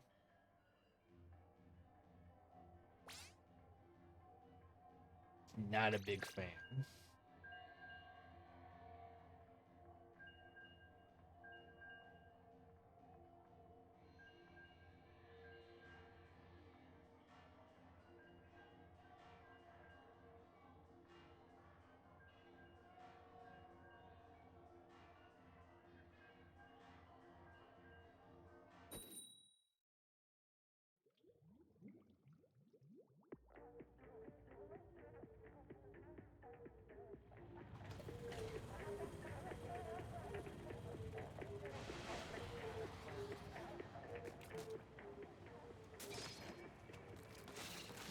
A dreamsicle? Oh. Also, how they don't sell the mint fucking kisses outside of... Like, I used to love them, but I think it's just because they were hard to get. Or, like, because they only available during Christmas. But, you know, I've grown more favorable to the normal kisses. But why are mint kisses a Christmas-only thing? Come on. They're good. Sell them all year, damn it. I don't like them as much anymore, though. I'll take normal kisses now, usually. When I liked them, I found it upsetting that it was December only. I like them, it's just... I don't want to buy a whole bag of them, you know? I don't want that. If I'm going to buy just one bag of kisses, I don't want a whole bag. They should do a thing. Why don't they do that? Why don't they sell a bag of, like, half mint, half not mint? They do it with other candies that they have. They're, like, candy company's own. Well, it's half this flavor, half the other flavor. Why don't they do that with the kisses? Why don't they do a half mint, half normal chocolate?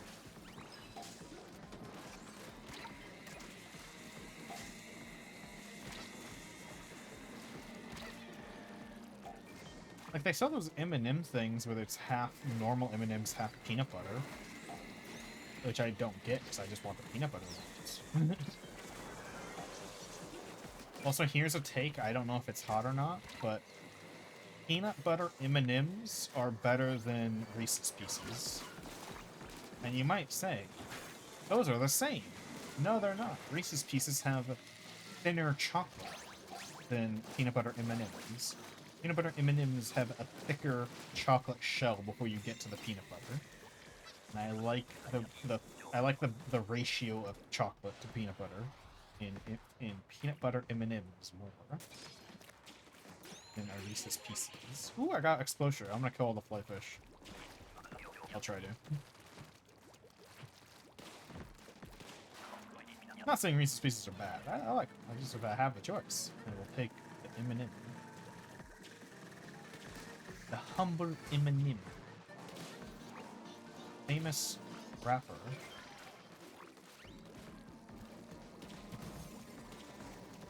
I mean, like, I don't follow musicians. Like, I'm not like a music head. I don't like follow musicians that well.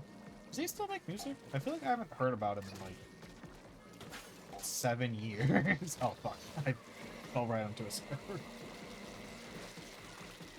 Does that still make music? Does that rap boy still make music? That rap the kids still listen to exist? Ah shit, right as I died. I had to be a fucking bitch. Now I'm waiting for him to open up. Open! Fucking bitch. Hit up there. I'll pop here. I don't care, I don't care, I don't care, I don't care.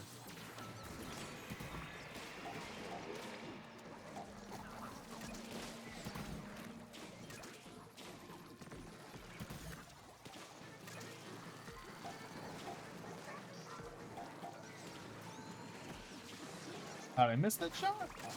Wouldn't have mattered, but why how did I miss that shot?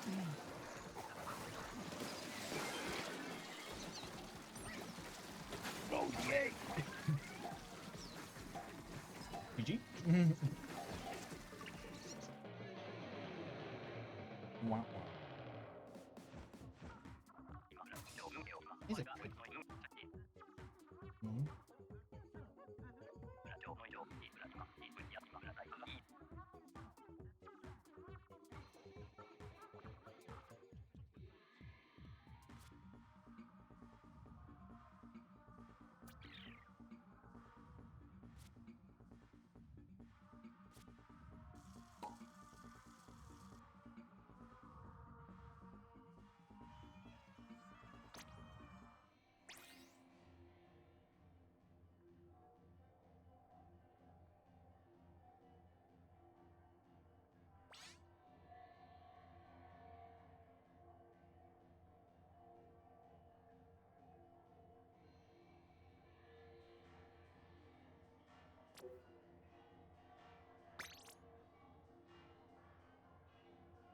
GG.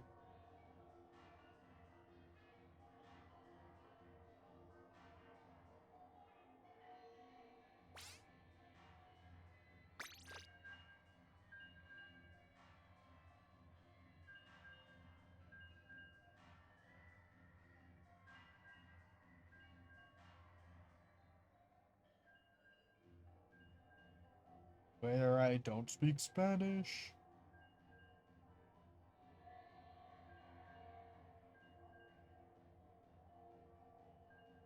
I liked one Spanish tweet because the art was cool. I can't read Spanish memes.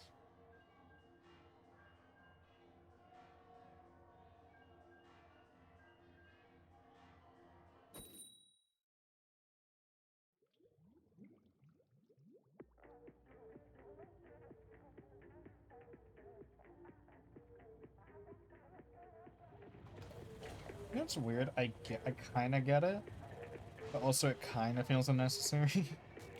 When like fursuiters in every photo, like credit the person who made the fursuit.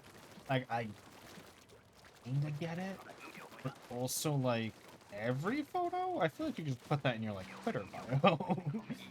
You know, about like every photo. You know, people who like use someone else's 3D model for animation don't credit in every animation on Twitter. On YouTube, you don't. Some people do. Some people do. Usually, it's not like it's not in the etiquette. You don't have to do it. Not a requirement. Social contract.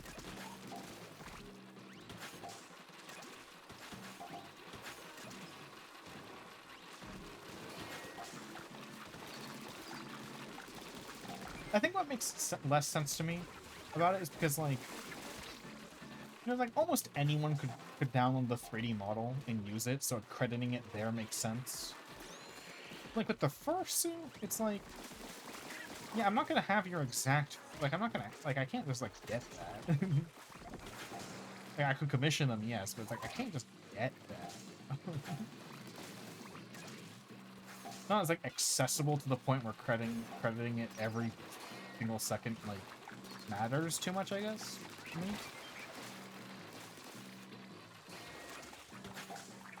Yeah, credit in your, like, Twitter bios. They're like, no, every tweet. Like, every tweet's unnecessary. I live, barely. Every time you post a photo of your person. Like, crediting the photographer. Like, yeah.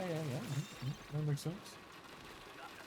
The fucking fursuit or everything? I feel like it's too much. I feel like it takes up a lot of space. Or, like, credit it, like, on the image. Like, a little watermark. That would probably be cleaner. Yeah, like, put in a little watermark at the corner. Like, photography by blank. Fursuit by blank. You know, in the little corner. A little, like, 50% opacity. You know, make it look nice. With a little logo.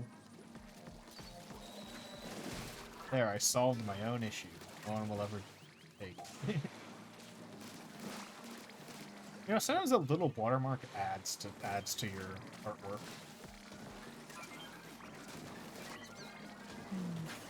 Woohoo. Speaking of which, I need to update my watermark. But it's not a watermark. I call it a stamp.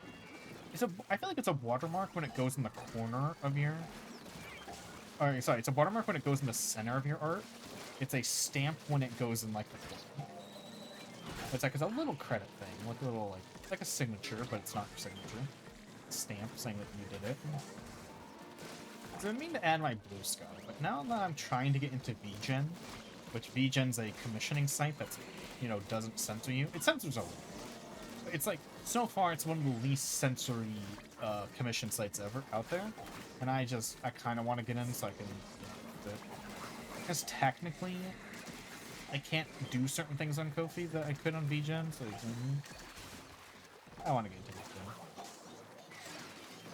Trying. But they're like, they make it so difficult to get in, I don't know why. You either have to get a code from a friend, but every person only gets like one code to share. Or you have to like enter one of their random raffles to get a code. I'm like, man, why do you make it so difficult to use your platform? You have to enter a giveaway or I have to know someone. It's weird. Just fucking give out more codes. Damn. Trying to get in. Yeah, I was gonna. Oh yeah, I brought that up because I wanted to. I was like, I want to wait on updating my my stamp so I can include VGen on it, rather than updating it and then maybe getting my VGen code like next week, and then being like, oh, I had to update it again. Do all the hassle of updating my stamp. To do it again. I want to update and have my Blue Sky account on it. Now that people actually use Blue Sky. Because I had Blue Sky for a while and I've been uploading art on it for a while. But now that Blue Sky popped off with the Brazil thing. Brazil Twitter thing. Now I can actually get people to like now my posts are getting traction because people are actually using the site. So now it makes more sense to put it on my stamp. Because I know my stamp is my Pixid, my Fur Affinity, and my Twitter.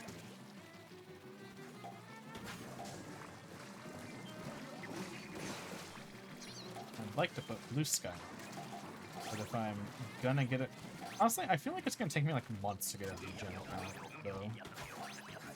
A VGen code. Why do they make it so difficult? Like, did people complain about Blue Sky being hard to get into at first when it was closed? It was a closed entry. But like, if you signed up for the Blue Sky like email thing, you'd get like a Blue Sky code in like a week. I've been trying to get a VGen code for like 3 weeks, dude.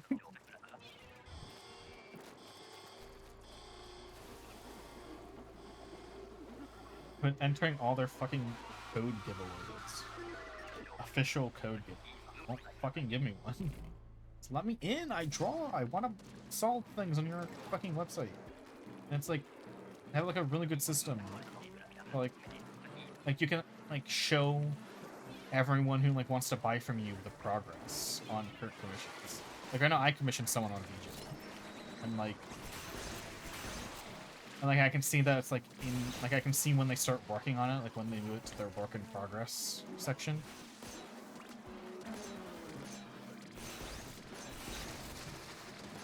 Like right now, I'm in the person's confirmed that they accepted that they're gonna draw it, but not in the work in progress yet because they have like 5 other projects, which also helps because it's like, oh, I know this artist has like 9 other projects that they're working on right now because it tells me on the website. It's just a good website, like for both people, the commissioner and the commissionee. It's like I know, like, oh yeah. I know not to be impatient, or I know what, like I know how, like it's a. I've learned this is a very much autistic thing, but like knowing how long you need to wait makes waiting feel better. Apparently, neurotypicals aren't often like that. It's like knowing like, oh, they have like there's 9 customers ahead of me. Makes it easier to wait like 3 weeks for my thing to get done. When if I like didn't know how many customers were ahead, oh, gold. If I didn't know how many customers were ahead of me and I had to wait 3 weeks, I'd probably be a little upset. Because I saw an autistic meme about it, where it was like, I need to know if I need to enter my short-term waiting mode or my long-term waiting mode, basically. Need to know which waiting mode to activate in my brain.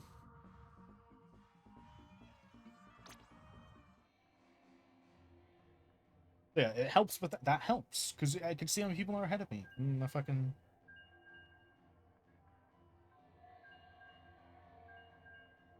Pretty cool. Doesn't stop me from checking every day how close I am for my commission getting done. My highest... What map is this? Sockeye Station. Fucking let me open the game. Yep. Work. My highest on Sockeye is 580. Didn't even get to 600, but I think that 580 was before they added the system where depending on your badge you get a higher starting score. Pretty sure that 580 was before that. So if it was after that, you know I would have pushed for literally the 1 extra game to get gold. Or to get, not gold, get the next badge, because... Wait, is there a badge at 600? Yeah, there is. Alright. There's a badge at 600. It's been so long since I've cared. Because I have 999 on basically every map that I care about. Getting 999 on. Well, if I see an opportunity to get 999 on this map, I might go for it. Like, if we get another gold rotation on this map, I'll probably go for 999. Ooh! Yeah, the commission I'm getting can probably be an emote. It's like, but it's an emote that's kind of like on the verge of being not allowed. But then again, it's like, it's allowed enough that even if it wasn't allowed, it's not like I'd get banned. I'd just get my emote privileges reset. And for anyone who doesn't stream and doesn't deal with emotes, emote privileges are if you go 60 days without getting one of your emotes banned, like removed by Twitch, then you get instant emote access, which means you can upload emotes without having to wait like a day or 2 for them to get approved. That's it. So if I upload like a bad emote that isn't like obscene, like honestly, if I upload like a cock and balls, I'd get banned. But if I add like an emote that's like, is this okay? And they're like, no, it's not okay, then the only punishment you get is you get your emote privileges revoked for 60 days. And oh no. Like, it's not the end of the world. We'll see. Like, I mostly just want it because it's a cool commission, but it might not be allowed as a Twitch emote, even though the person selling it says it's safe for Twitch, but iffy spot. But that would be an emote on the Discord, and I just will use it as a reaction image as well. It's a good emote. I don't want to. I think I already said it in the Discord, but I'll keep it a secret till it's done. It's a good commission. I can't wait to have it. Okay, 25 fine schmackaroonies, because it was a your character here.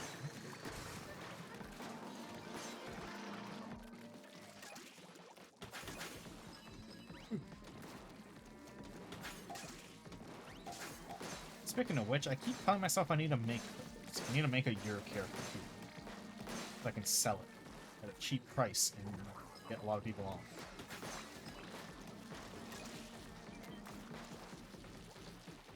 Because how most artists do make money is by your character here.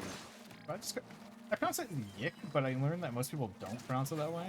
That's how I always pronounce it in my head, and I rarely ever say it out loud. The Y-C-H. Your character here.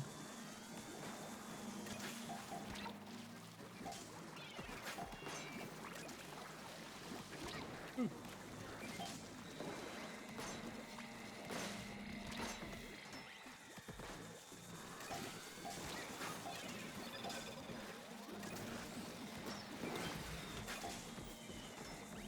Trying not to get rebelled. God, I'm so stick with it. Cannot die.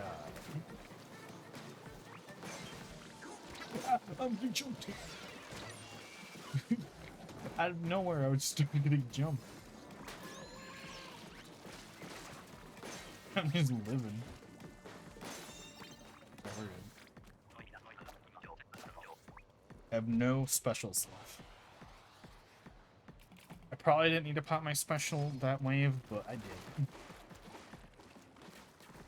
I popped one on wave 1 only. Ooh, please be free. Freebie round, freebie round, free. Oh, it's bugging. Oh, so I got the cool sword.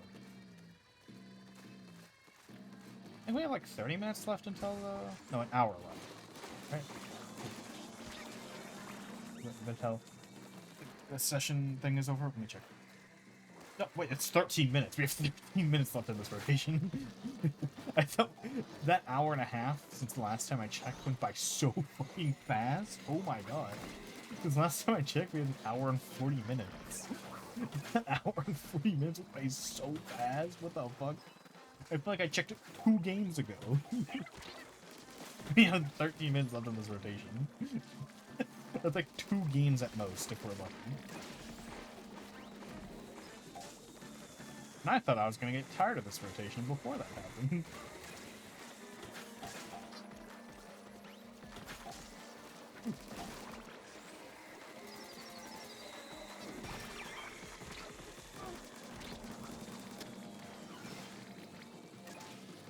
Probably only one more, because a few times. There you go. I got bitched. Got bitched up.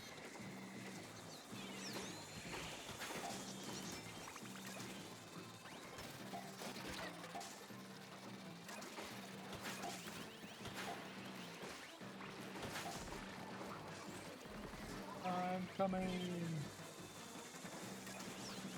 The bomb res? Nope. Oh, there's like 8 billion eggs that spawn.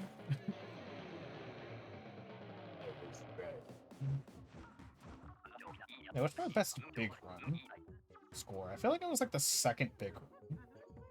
Nope. My best big run was the most recent. Grand Splatlands at 219. No, it was in the top 6%. That one. Oh, actually, if we're going by percentage, my best is the Barnacle and Dime big run. Which I forgot that big run even happened. I was the top 4% on that big run. I forgot that big run even happened. I can barely remember the map layout. I can remember it now, but I forgot that big run happened. If you asked me to name every big run, I would have forgotten. I legit would have forgotten about that one. But apparently that was my best one in terms of percentage because I got 4%, top 4% player. It's crazy. Oh, they didn't start counting percentages until the 4th big run. Because I don't have a percentage for the first 3 big ones. Didn't give me one. Well, my first 3 big runs were 137, 150, and 146. And that 146 was my only silver. The rest are gold.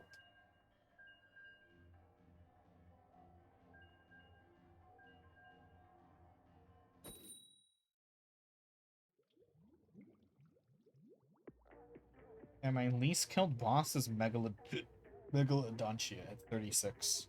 I mean, king. I meant to say king. The kings. We count Triumvirate, I only have 3 of those. I only have 3 Triumvirate kills.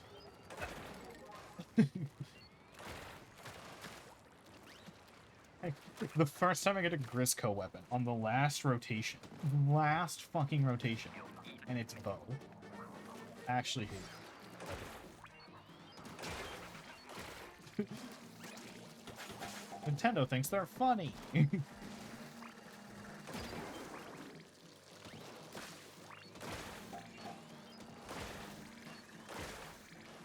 Nintendo thinks they're a fucking wise guy.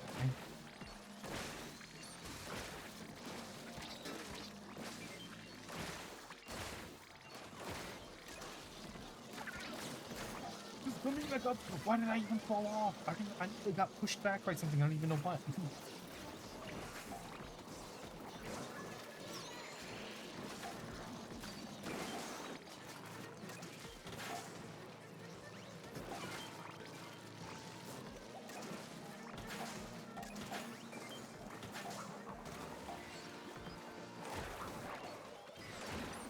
Dang it.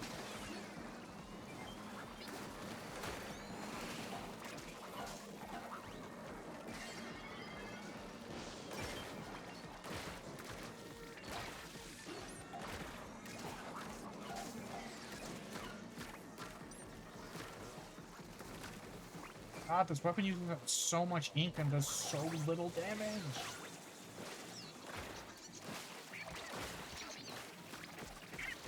Who designed this weapon? And why do they hate players?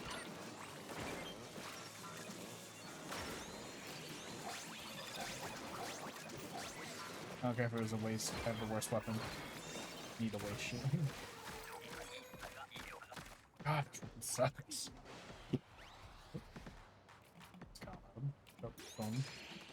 Like an inch. Can't believe last wave. Last attempt. 7 minutes left. I guess there's still a chance we get one more game. Load times are graceful.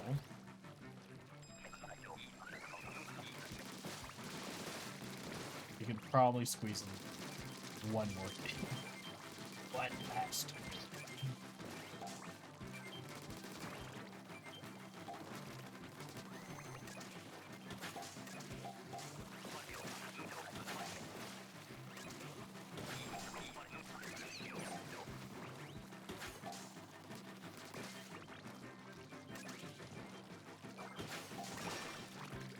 Nice, you guys popped in an opportune spot.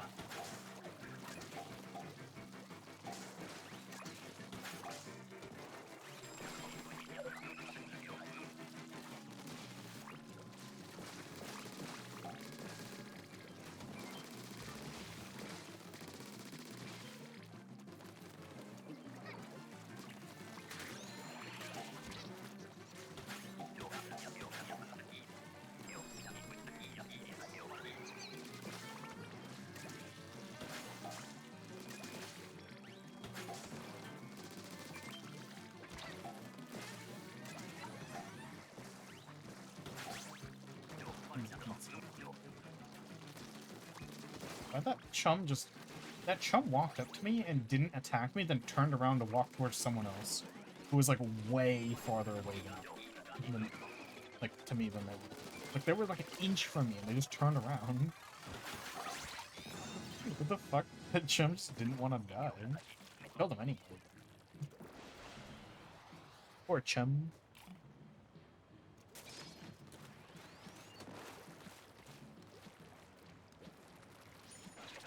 Freebie.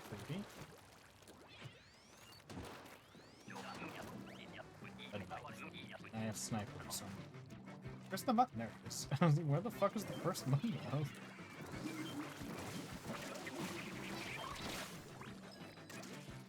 That was a perfect landing. What the hell?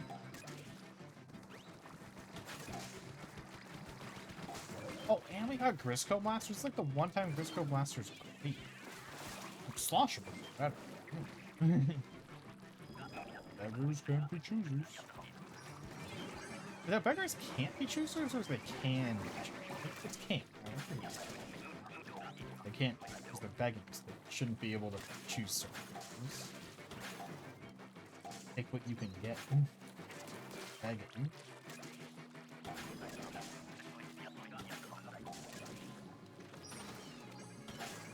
A close guy, if a close Goldie spawns, I'll throw a thing in.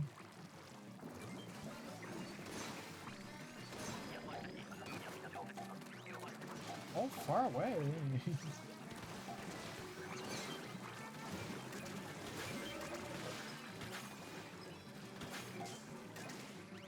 So if we lost them... Alright, that's close enough.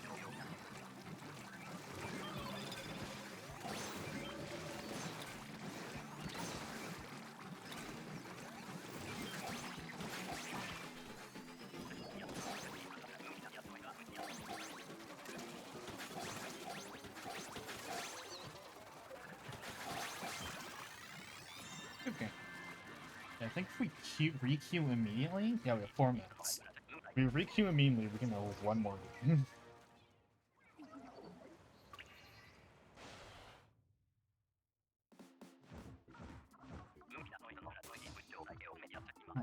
A friend who streamed late for the first time in Eon is already rating.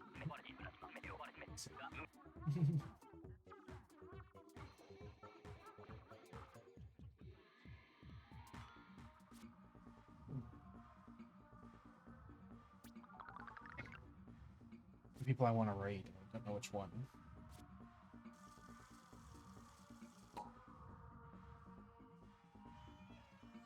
Yeah, let's re-queue. One more game. One more game. Burp. I always forget, when does daylight savings end? Did it already end? It hasn't yet. End already. It's November? Just remove daylight savings.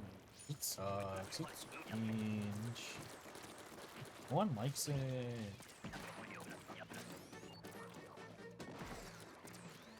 Fun fact, the government was gonna ban daylight savings like 2 years ago.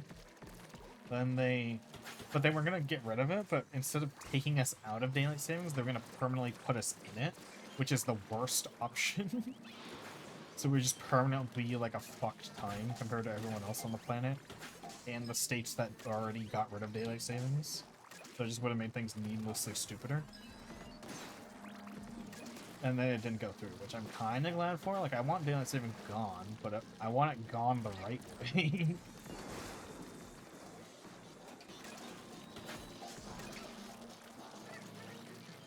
You know, half of the year we're on a stupid time, and they're like, how about we put us... It's like, I hate changing the time, and I hate the stupid time. And they're like, how about we don't change the time, but we keep it on the stupid time? It's like, no! No! Keep it in the good one!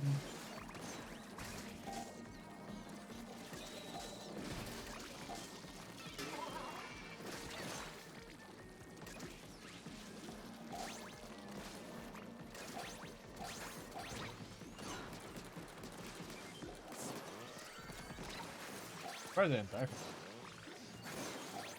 Oh, that one's gonna come in. Unless I'm sneaky.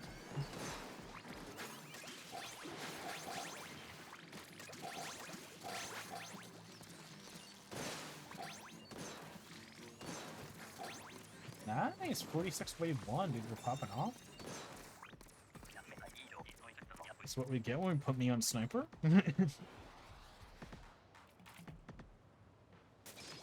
Oh, so I realized that for the 2 Splatoon streams ago, or was it last Splatoon? I actually don't know which one. I was on the Xenoblade category for the entire stream and no one told me. I only noticed it because someone like a little bit ago shouted me out on their channel and so I was playing Xenoblade. And I opened my stream and I was like, oh, I had on Xenoblade that whole time. I did a whole Splatoon stream, like a whole 4.5 hours in this wrong category. No one realized. I did it at an illegal stream. It was a crime. Playing Splatoon in the Xenoblade 2 category all day.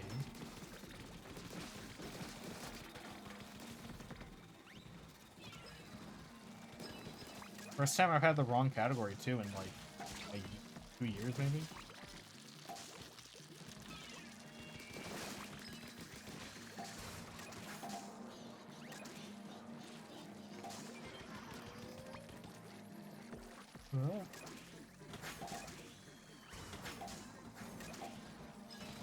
Dang it, one of the people I was gonna raid just raided him. No! Also, I have Kraken and I don't know when to pop. Also, I just realized I have 52 gallon. I am popping off because I love 52 gallon. Come up here, come up here, come up here. Not a lot of enemies that are touchable with the Kraken. I guess I'll just pop both of them on wave. Fez.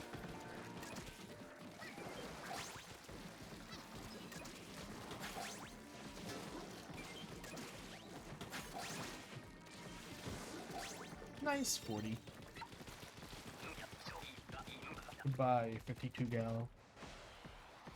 What is the rotation after this? Maybe it's playable. Oh, right, it's that rotation. No. I don't like the rapid blaster. I think that the Splatana that's in the next rotation, I remember, I think it was good. The Forge, I think, is mid, but I do not like that. I do not like rapid blaster, so... I don't want a mid and a rapid blaster in the same rotation.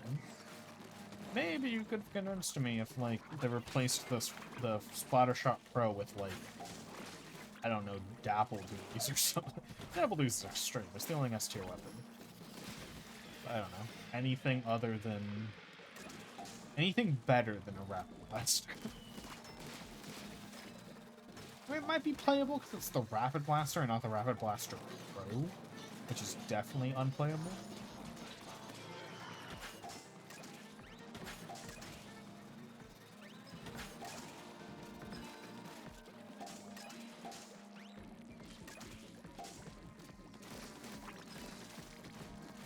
I do not put shadow.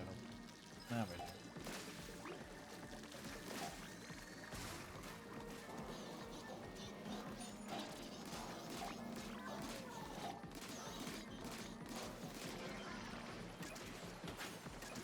God damn it.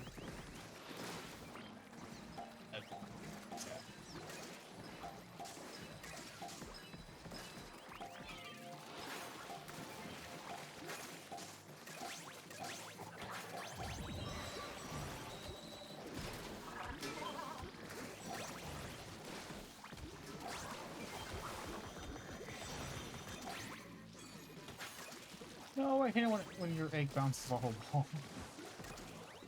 Alright. GG.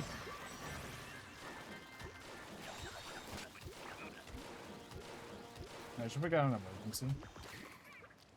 No, I barely didn't get off the edge. Yeah, the map is cool.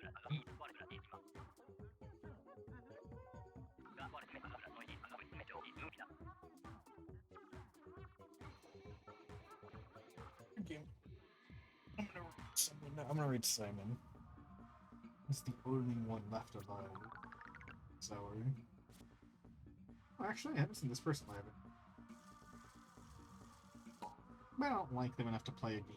Or to, I don't like them enough to watch a game that I don't like. There's only like a few people where like they're playing a game I don't like and I'll still watch. That person, man, they're playing a game. For real suffering rotation. Use the raid message. We don't have the raid message. Use Discord. We don't have the Discord. Oh wait. Oh, we went the whole stream without anyone doing the new redeem. Sedge. I just realized I forgot I did it. Oh, next stream. Next stream. We'll talk about it more next stream. Oh, yeah. I'm gonna go to Alright, good night. Appreciate it. We're gonna read some. Here's the beer. Here's the good night stream.